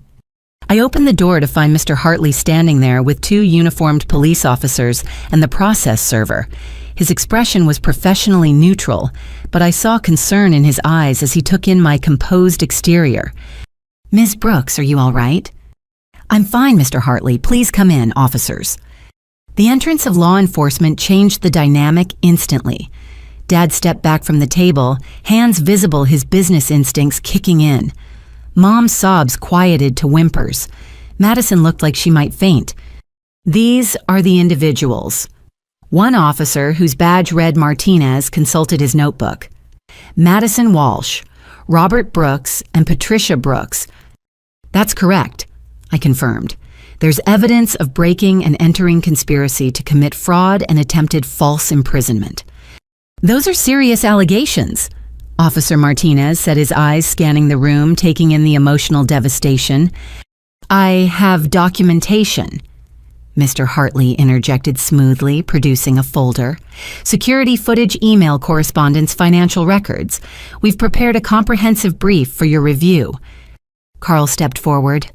"Officers, I'm Carl Walsh. I just learned about this tonight. I had no knowledge of my wife's activities." Madison shot him a look of pure betrayal. "Carl—" "Ma'am will need to speak with everyone separately," the second officer, Thompson, said. "But first, Ms. Brooks mentioned some documents." I held up the legal papers I'd pulled from my bag. "Confession agreements. I was offering them the opportunity to admit their crimes in exchange for lesser consequences." "You can't make us sign anything," Dad protested, finding his voice. "We have rights. We want our lawyer." "By all means, call William Preston," I said. "Though he's probably busy dealing with his own legal troubles. Did you know conspiracy to commit fraud can result in disbarment?" Mr. Hartley cleared his throat. "Perhaps we should show them the video before they make any decisions about representation." I nodded, pulling up Grandma Dorothy's video wheel on my phone and casting it to the smart TV on the wall. The room fell silent as my grandmother's face filled the screen larger than life. "My dearest Doreen." Her voice was strong despite her frail appearance. "If you're watching this, it means they tried to take what I left you. I knew they would. Your family's greed has always worried me." Mom gasped. Madison covered her face. Dad stood frozen, watching his mother speak from beyond the grave. "I've watched my children for years," Grandma continued. "Watched them calculate my worth while checking my pulse. Robert, my son you, started asking about my will the day after your father died. Patricia, you've been mentally spending money that wasn't yours since you married him. And Madison, my granddaughter, you visited me every week, not out of love, but to ensure you weren't forgotten in the will." "That's not true," Madison cried out to the screen. But Grandma wasn't finished. "I know about the loans you've taken out. I know about the debt you've hidden. I know you see me as a bank account, not a mother or grandmother. That's why I'm leaving everything to Doreen. Not because I love her more, but because she loves me, for me, not my money." The video continued with specific examples, conversations Grandma had overheard, financial documents. She'd discovered behaviors she'd observed. It was devastating in its accuracy and detail. "I've instructed my attorney to protect Doreen from any attempts to challenge this will or harm her in any way. If you're watching this, it means you've already tried. I'm disappointed, but not surprised." She turned her attention directly to the camera as if speaking to me. "Doreen, don't let them make you feel guilty. They've made their choices. Use the money to build a good life, help others, be the person I know you are. And remember, family isn't about blood. It's about love, respect, and integrity." The video had more legal details, but I paused it there. The room was tomb silent, except for Mom's renewed tears. "She knew," Dad said hollowly. "All this time she knew what we were thinking." "Apparently so," Mr. Hartley said. "She also took precautions. The will is ironclad. Any attempt to challenge it triggers the nuclear clause she mentioned earlier. All personal effects, photos, heirlooms. Everything gets liquidated and donated to charity." "She wouldn't," Mom whispered. "She would, and she did," I said. "She protected me even knowing it would hurt you. That's how much your greed disappointed her." Officer Martinez had been taking notes throughout. "This video certainly provides context, but we still need to address the current legal issues, the breaking and entering, the fraud allegations." I turned to my family. "This is your last chance. Sign the confessions, acknowledge what you did, accept the restraining orders, get help for whatever drove you to this, or face the full legal consequences." "What about our debts?" Madison asked desperately. "What about my children, their college funds?" "That's no longer my problem. You made it not my problem when you tried to have me committed." "Doreen, please." Mom reached out to me. "We're still your family. Despite everything, we're still family." "No," I said firmly. "Family doesn't do this. Family doesn't plot and scheme and betray. You're just people I happen to share DNA with." Mr. Hartley produced 3 sets of documents. The confession agreements are straightforward. You acknowledge your actions, agree to cease all contact with Ms. Brooks, and undergo mandatory counseling. In exchange, Ms. Brooks won't pursue criminal charges, though she reserves the right to civil action if you violate the agreement. "This is extortion," Dad said weakly. "This is mercy," Mr. Hartley corrected. "Prison would be far worse than what's being offered here." Carl spoke up again. "Madison, sign it, for our kids' sake, if nothing else. Do you want them visiting you in prison?" "Prison?" Madison's voice was faint. "They wouldn't really send us to prison, would they?" Officer Thompson spoke for the first time. "Fraud involving amounts over $1 million is a federal crime. The attempted false imprisonment adds significant charges. If convicted, you're looking at substantial time." The reality was finally sinking in. Their perfect crime had become their perfect nightmare. "Can we sign?" Dad said slowly. What happens to us financially? You deal with your debts the way everyone else does, I said. Bankruptcy payment plans, selling assets, without my money padding your accounts. We'll lose everything, Mom said. You already lost everything that mattered when you chose greed over love. Madison suddenly lunged for the papers, grabbing a pen. Fine, I'll sign your stupid confession.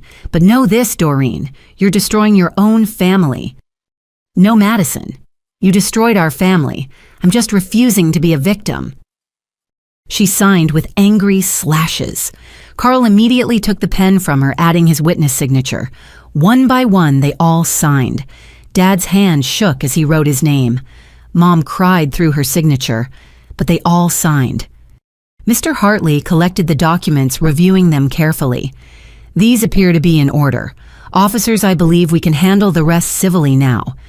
Officer Martinez nodded. We'll file a report. Ms. Brooks, if you feel threatened at any point, call immediately. These restraining orders go into effect immediately. As the officers prepared to leave, I remembered one more thing. Oh, and the items from Grandma's house.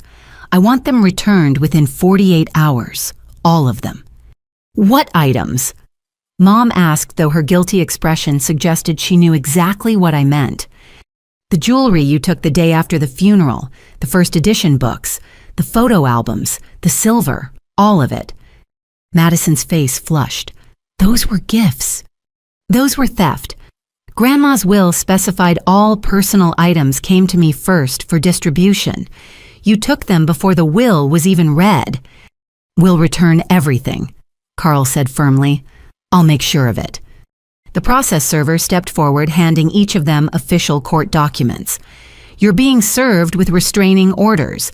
500 feet distance from Ms. Brooks at all times. No contact through third parties. Violation results in immediate arrest. My family, former family, stood there holding their papers like lost children. The dining room that had hosted so many family gatherings now felt like a courtroom where justice had finally been served. Is there anything else you'd like to say to them? Mr. Hartley asked me quietly. I looked at each of them one last time. My parents who had raised me and then tried to cage me. My sister who had shared my childhood and then tried to steal my future. They looked smaller, somehow diminished by their own choices. I hope you get help, I said finally. Real help. Not for me, but for yourselves. Because whatever drove you to this is going to destroy you if you don't address it. The video will was explicit. Grandma had documented her concerns about the family's financial irresponsibility and specifically stated that any attempt to contest or manipulate the inheritance would result in them getting nothing, not even sentimental items. She'd known. She'd protected me from beyond the grave. My family's faces crumbled. The process server entered delivering lawsuit papers for attempted fraud, defamation, and conspiracy. I also revealed that their family friend attorney was being investigated for ethics violations. The house of cards collapsed.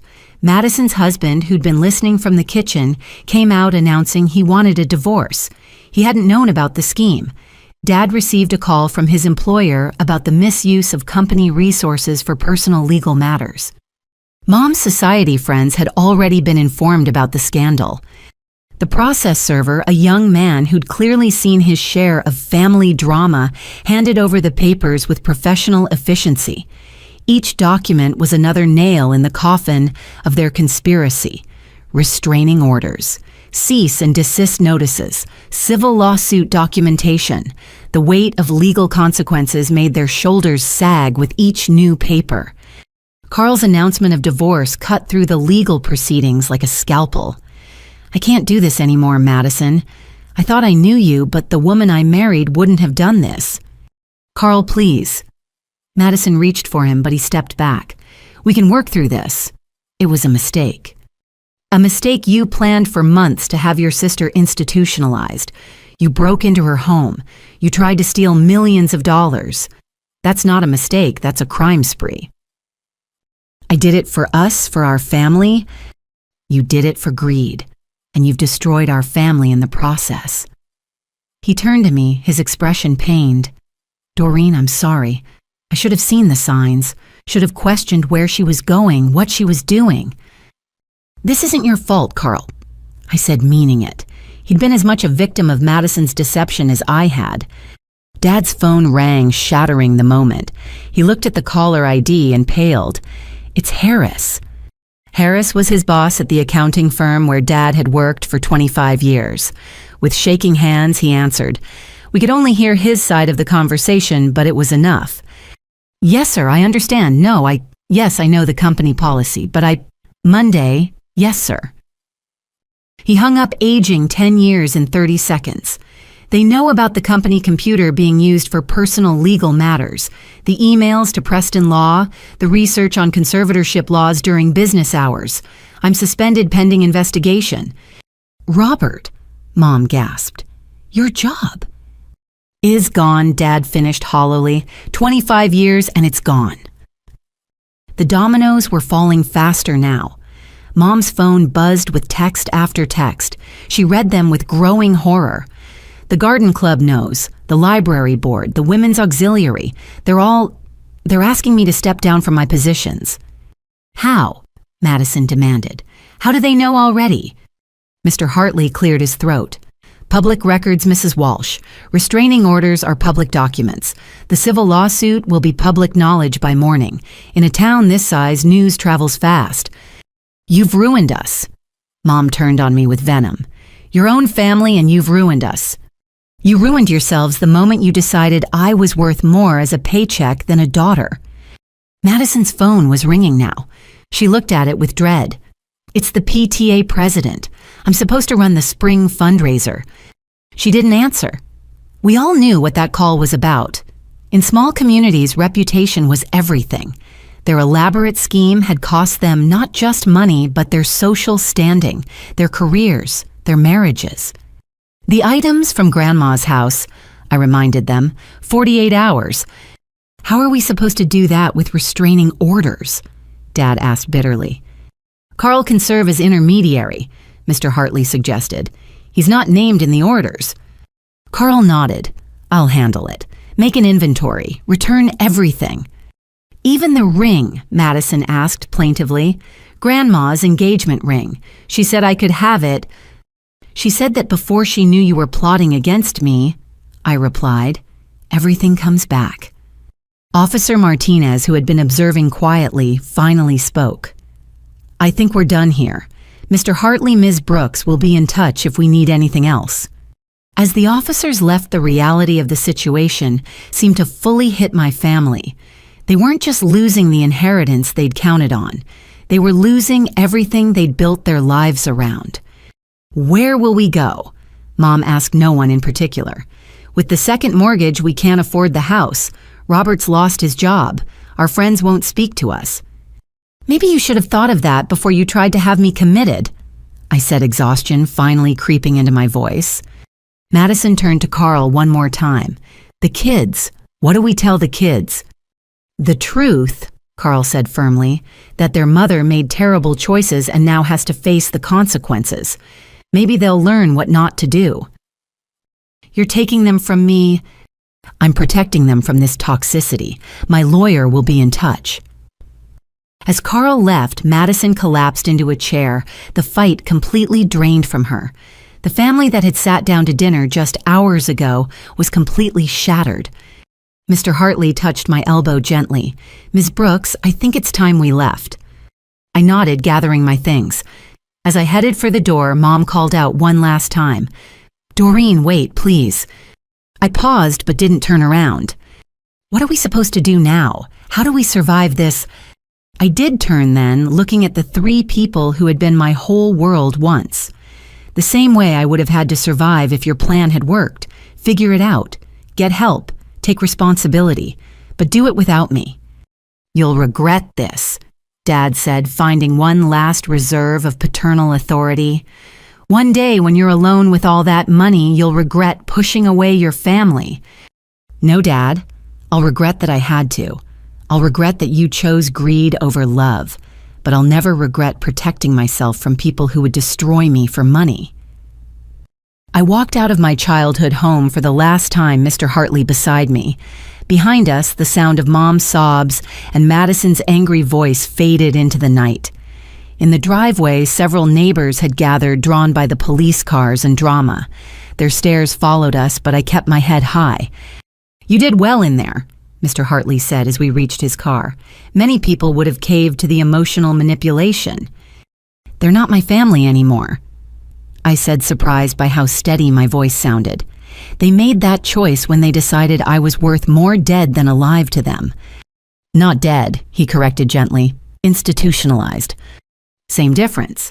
The Doreen they knew, the daughter and sister who trusted them, who loved them unconditionally. She's dead. They killed her with their greed. As we drove away, I didn't look back. Behind us, the house that had once been home was now just a crime scene. The family that had once been everything was now just a cautionary tale about how money can corrupt even the strongest bonds. But I was free. Grandma Dorothy had made sure of that. Her final gift wasn't just the money. It was the revelation of who my family really was and the strength to walk away from them. The next few days would bring more revelations. The full extent of their debt, over $300,000. The investigation that revealed Dad had been skimming from client accounts, small amounts he'd planned to replace with the inheritance. Madison's credit card fraud using my social security number to open accounts. Mom's gambling addiction that had drained their retirement. Each discovery was another confirmation that I'd made the right choice. They hadn't just been planning to steal my inheritance. They'd been stealing from everyone around them, living lies within lies, constructing elaborate facades to hide their greed and desperation. The local newspaper picked up the story. Family fraud scheme unravels. The article was careful to avoid libel, but the facts were damning enough. Within a week, Dad's termination from the accounting firm was official. Mom's social positions evaporated. Madison's husband filed for divorce and full custody. They'd wanted Grandma's money to maintain their illusions. Instead, losing it had exposed every ugly truth they'd been hiding. I left that house for the last time feeling simultaneously heartbroken and liberated. The legal proceedings moved quickly. Faced with overwhelming evidence, my family settled out of court. They were required to attend therapy for their actions, pay my legal fees, and maintain a 500-foot distance from me. I donated a portion of my inheritance to mental health charities in Grandma's name. A pointed message about their weaponization of mental health. Madison's marriage ended, and she had to sell her house. Dad took early retirement in disgrace. Mom lost her position on various charity boards. But the most surprising outcome, 6 months later, I received a letter from my teenage cousin, Sarah Madison's daughter, thanking me for exposing the truth about her parents' greed and manipulation. The immediate aftermath was a whirlwind of legal procedures and emotional processing. Mr. Hartley proved invaluable, guiding me through each step with professional competence and unexpected kindness. The settlement negotiations were swift. Faced with criminal prosecution and mounting evidence, my family had little choice but to accept the terms. The therapy requirement was non-negotiable. Dr. Sarah Winters, who had evaluated me, recommended a colleague who specialized in family dysfunction and financial crimes. "They need to understand what drove them to this," she explained. "Otherwise, they'll just find new victims." The restraining orders went into effect immediately. 500 feet meant they couldn't shop at our usual grocery store. If I was there, couldn't attend community events. If I was present, couldn't even drive past my apartment building. The invisible barriers were more effective than any physical walls. Paying my legal fees added insult to injury for them. The bill was substantial. Mr. Hartley's firm didn't come cheap, and the private investigator's services had been extensive. It would take them years to pay it off, a constant reminder of their failed scheme. I found a new apartment across town, a fresh start, in a space untainted by their attempts to invade my privacy. The building had excellent security, a necessity now that I understood how far family could fall. As I unpacked boxes in my new home, I felt the strange duality of grief and relief. Grief for the family I'd thought I had relief at escaping the family they actually were. The decision to donate to mental health charities came easily. I established the Dorothy Brooks Foundation for Mental Health Advocacy, focusing on protecting vulnerable individuals from financial exploitation, disguised as caregiving. The irony wasn't lost on anyone. My family had tried to use mental health as a weapon, and now I was using my inheritance to shield others from similar abuse. The first donation went to an organization that educated families about conservatorship abuse. The second funded legal aid for people fighting involuntary commitments. The third supported research into financial exploitation of the elderly and mentally ill. Each check I wrote felt like a small victory for Grandma and her values. Madison's divorce proceeded rapidly. Carl, freed from the web of deception, proved to be a formidable opponent in court. The breaking and entering charge, the conspiracy evidence, and her financial fraud made custody a foregone conclusion. She lost the house, the kids, and any claim to respectability. I heard through the grapevine that she'd moved in with our parents, 3 failures huddled together in their mortgaged house. The irony of her dependence on them while they faced their own financial ruin was poetic justice. Dad's disgrace was more public. The accounting firm's investigation revealed not just misuse of resources, but actual embezzlement. Small amounts over years, always planning to pay it back when Mom's inheritance came through. He avoided jail time by agreeing to restitution, but his professional reputation was destroyed. 25 years of building a career gone in a matter of weeks. His early retirement came with no party, no gold watch, no well wishes from colleagues, just a box of personal items and a lifetime ban from the profession he'd devoted himself to. The man who'd lectured me about responsibility had lost everything through his own irresponsibility. Mom's social fall was perhaps the most complete. In a small town, social standing was currency, and she'd spent all of hers. The garden club presidency she'd held for 15 years was stripped away. The library board position she'd used to feel important dissolved. The women's auxiliary she'd helped found asked her to resign. She became a ghost in her own community, avoided at the grocery store, whispered about at the coffee shop. The woman who'd built her identity on appearances now had nowhere to appear. But 6 months into this new reality, something unexpected arrived in my mailbox. A letter addressed in careful teenage handwriting. Sarah Walsh, Madison's eldest daughter, my 16-year-old cousin. Dear Aunt Doreen. It began. I hope it's okay that I'm writing to you. I know there's a restraining order, but Mom says it doesn't apply to me and Dad says I should follow my conscience. The letter continued, each word carefully chosen. I wanted to thank you for exposing the truth. I know that sounds weird, thanking someone for destroying my family, but you didn't destroy it. You revealed what was already broken. She went on to describe the toxic environment she'd grown up in, the constant focus on money, the jealousy directed at me, the lessons in greed disguised as family loyalty. Mom used to say you thought you were better than us. Now I understand you just were better. You worked for what you had while they waited for someone else to die. The maturity in her words was heartbreaking. At 16, she understood truths that her parents at 40 couldn't grasp. She told me about starting therapy, about her younger brother's confusion, about living with her father, and trying to build a life based on integrity instead of greed. I'm getting a job this summer, she wrote. Dad says I don't have to, but I want to know what it feels like to earn something instead of expecting it. Maybe someday when the restraining order is done, we could have coffee. I'd like to know the aunt my mother was so jealous of. I cried reading that letter. Cried for the relationship we'd lost, for the children caught in their parents' web of greed, for the young woman finding her way through the wreckage. I wrote back immediately telling her how proud I was, how welcome she'd be in my life when legally possible, how her grandmother Dorothy would have loved her strength. That letter marked a turning point. I'd been so focused on what I'd lost that I hadn't considered what might be gained. Sarah represented hope, that the next generation could learn from their parents' mistakes, that greed wasn't genetic, that integrity could bloom even in toxic soil. I threw myself into the foundation work, finding purpose in protecting others. We funded educational programs about financial elder abuse. We supported legal clinics that helped families navigate conservatorship laws ethically. We created resources for people like me who discovered their families valued money over relationship. The work was healing. Each person we helped felt like a small redemption.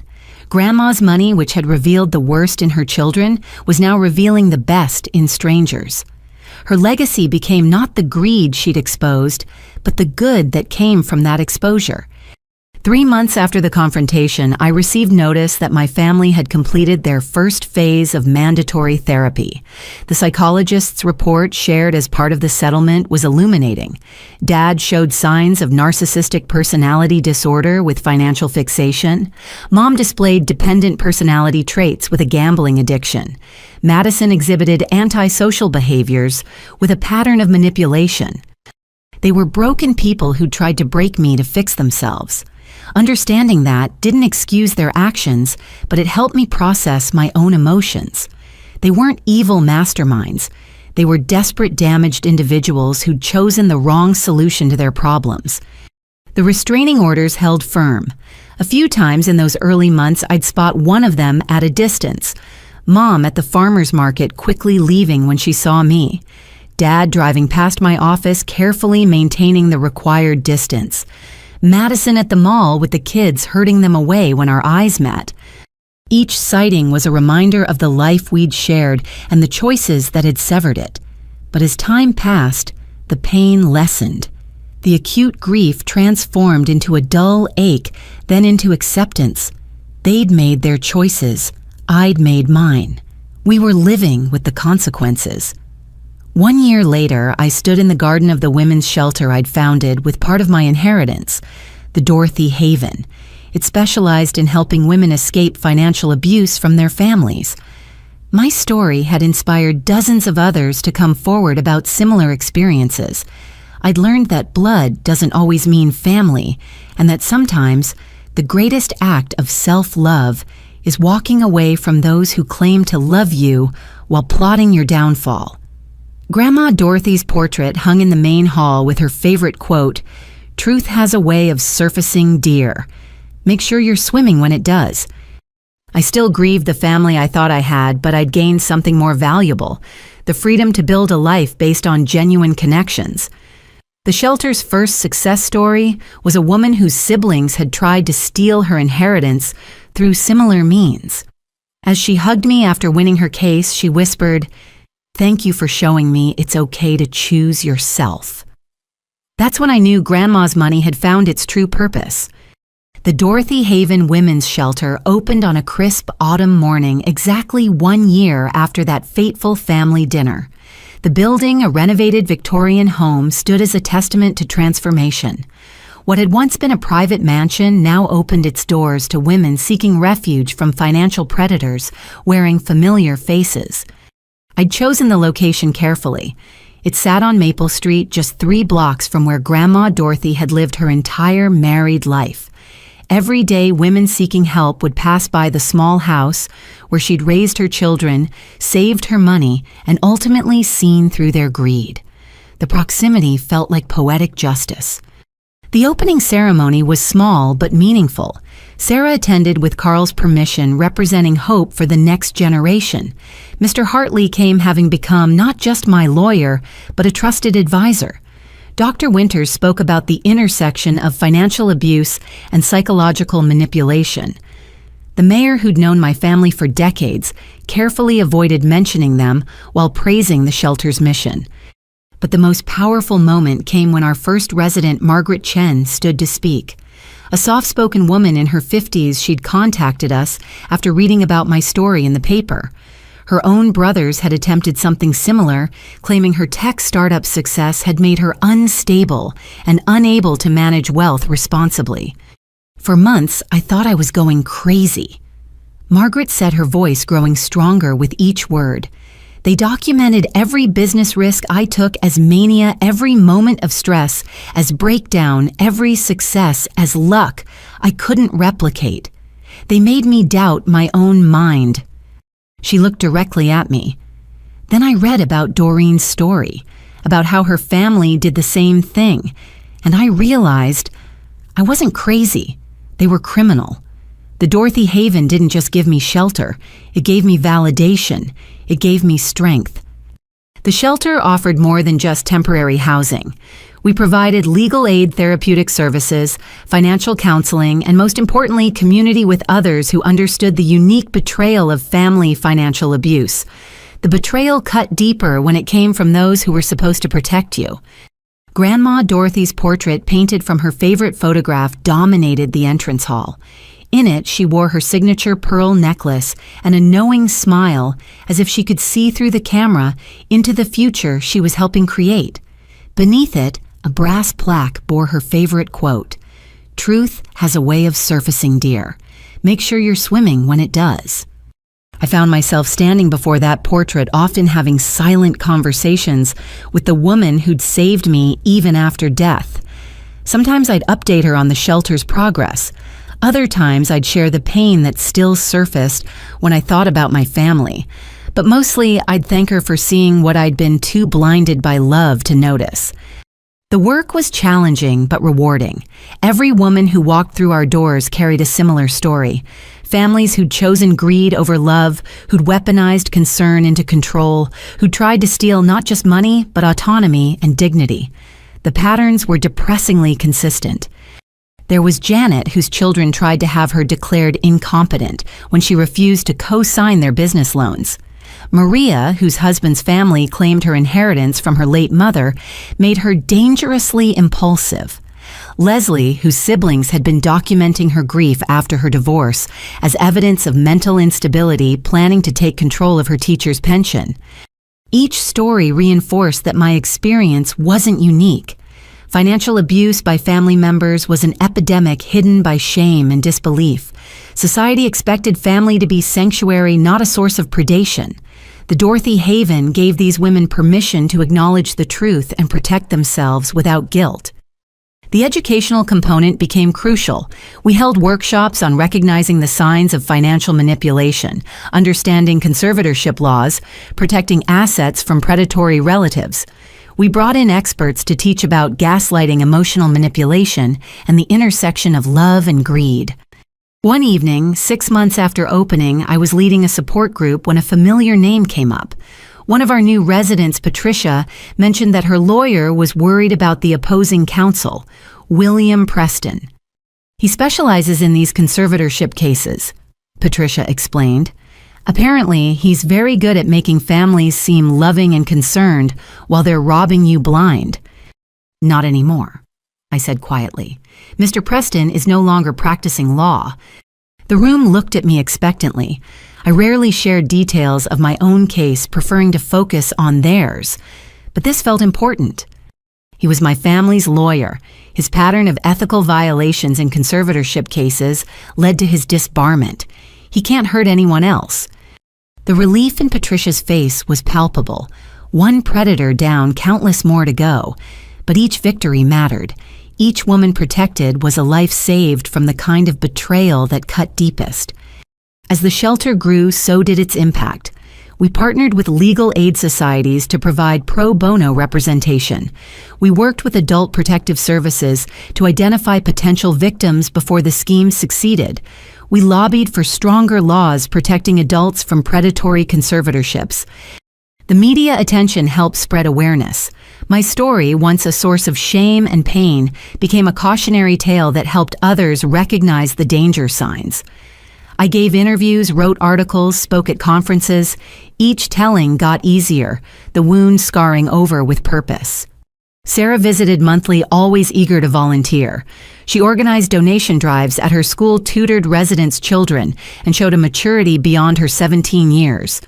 During one visit, as we sorted donated clothes, she asked the question I'd been dreading. "Do you think you'll ever forgive them?" I paused, holding a donated sweater that looked like something Mom would wear. "I don't know," I answered honestly. Forgiveness isn't forgetting and what they did. It wasn't a moment of weakness. It was months of calculated cruelty. "Dad says Mom still blames you, says you stole her life." "I know." The reports from Carl painted a picture of a woman consumed by bitterness. Madison had found work as a cashier but spent her free time obsessing over what she'd lost rather than building something new. But Grandpa's getting help, really trying in therapy. This was news. Dad had been resistant to the mandatory counseling, seeing it as punishment rather than potential healing. "That's good," I said carefully. "He wrote you a letter, asked me to give it to you." Sarah pulled out an envelope worn from being carried around. "I haven't read it. Didn't know if you'd want it."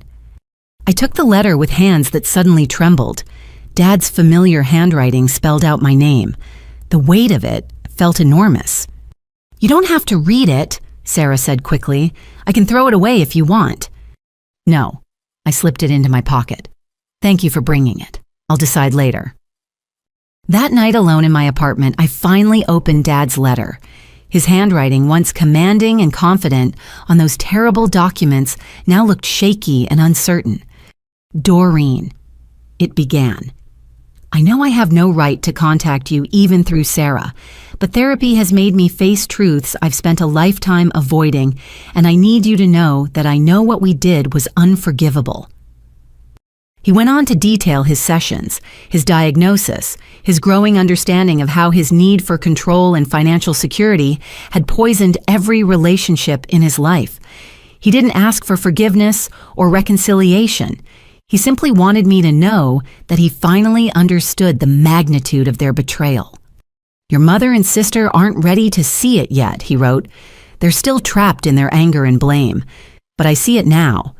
We didn't just try to steal money.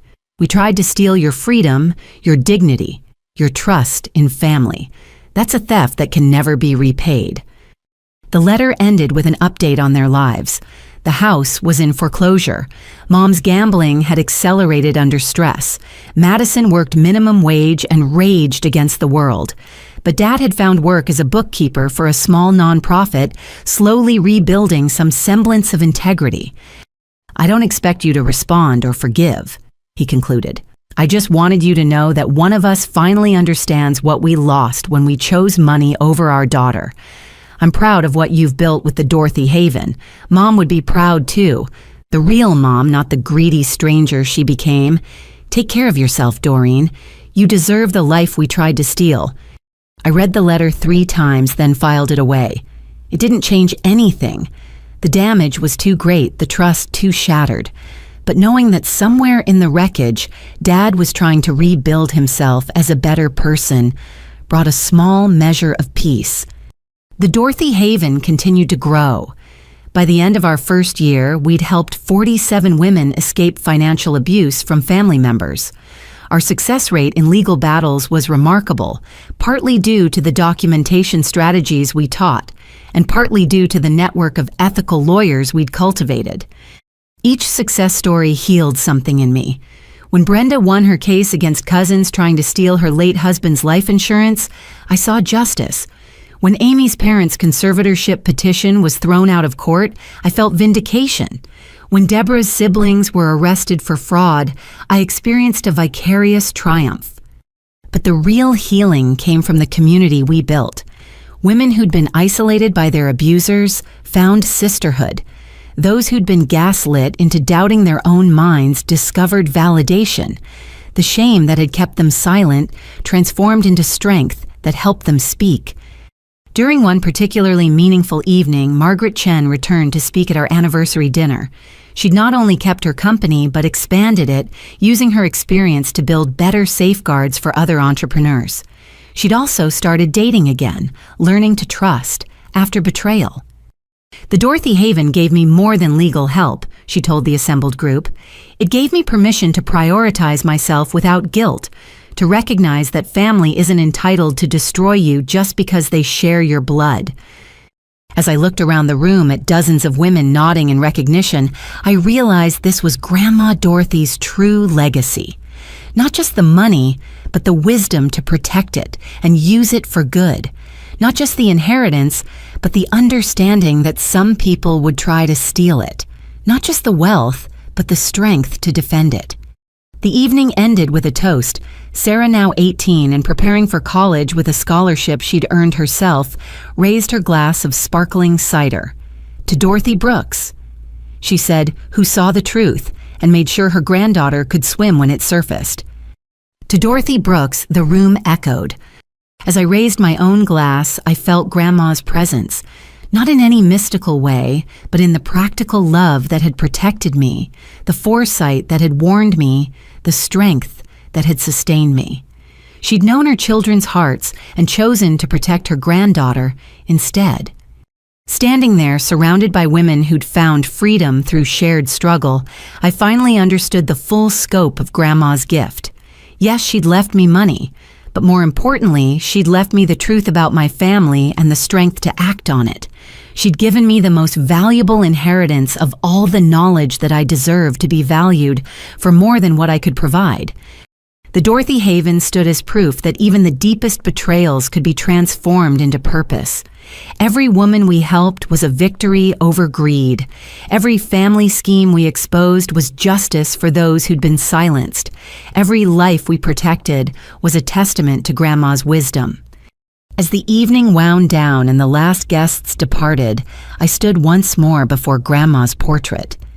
"We're doing good work here," I whispered, "turning their greed into grace, making sure other women can swim when their truth surfaces." The painted eyes seemed to twinkle with approval. Or maybe that was just my imagination colored by gratitude and loss, and the strange peace that comes from building something beautiful, from something broken. Either way, I knew Grandma would be proud, not just of the shelter, but of the woman I'd become through surviving my family's betrayal, strong enough to stand alone, wise enough to build new connections, generous enough to help others escape what I'd endured. The money had been the catalyst, but the real inheritance was the truth. And the truth, as Grandma always said, had a way of surfacing. Thanks to her, I'd been swimming when it did. That night, I made a decision. I pulled out a fresh piece of paper and wrote a single line. "Thank you for understanding. I wish you peace in your journey forward." I signed it simply Doreen and mailed it to Dad through Sarah. It wasn't forgiveness. It wasn't reconciliation. It was acknowledgement that even broken people could try to heal, that even after betrayal, growth was possible. Not enough to rebuild what was destroyed, but enough to honor the humanity in the wreckage. A week later, I received a simple card through Sarah. "Thank you. Be well." And somehow, in that minimal exchange, I found a different kind of closure. Not the restoration of family, but the recognition that we were all human, all flawed, all capable of both great harm and small redemptions. The Dorothy Haven grew stronger every day, helping more women, changing more lives. And somewhere in town, my former family continued their separate journeys. Some toward bitterness, some toward understanding all living with the consequences of choosing greed over love. But I had chosen love. Love for myself, love for Grandma's memory, love for the women who needed what I could now provide. And in that love, I found the peace that had eluded me through all the pain. Standing in the garden of the Dorothy Haven, watching the sunrise paint the sky in shades of hope, I knew I'd found my purpose. Grandma's money hadn't just saved me from my family's greed. It had transformed me into someone who could save others. And that more than any inheritance was a legacy worth leaving. As I turned to go inside and prepare for another day of fighting the good fight, one final thought crossed my mind. A question for everyone who might read this story, who might recognize themselves in either role. What would you do if you discovered your family valued your worth more than your well-being? Would you have the strength to choose yourself, even if it meant losing everyone you thought loved you? Can you recognize the signs of financial abuse disguised as family concern? And most importantly, do you know that you deserve to be valued for who you are, not what you have? Thank you for sharing this journey with me. May you always have the courage to swim when your truth surfaces, and may you find, as I did, that sometimes the greatest loss leads to the most important discovery, your own worth. Remember, family isn't always blood. Sometimes it's the people who help you escape those who share your DNA, but not your values. Build your chosen family wisely, protect yourself fiercely, and never forget. You deserve love that doesn't come with a price tag. Until we meet again in another story, stay strong, stay aware, and always trust your instincts when something feels wrong. Because sometimes the people who claim to love you most are the ones plotting your downfall.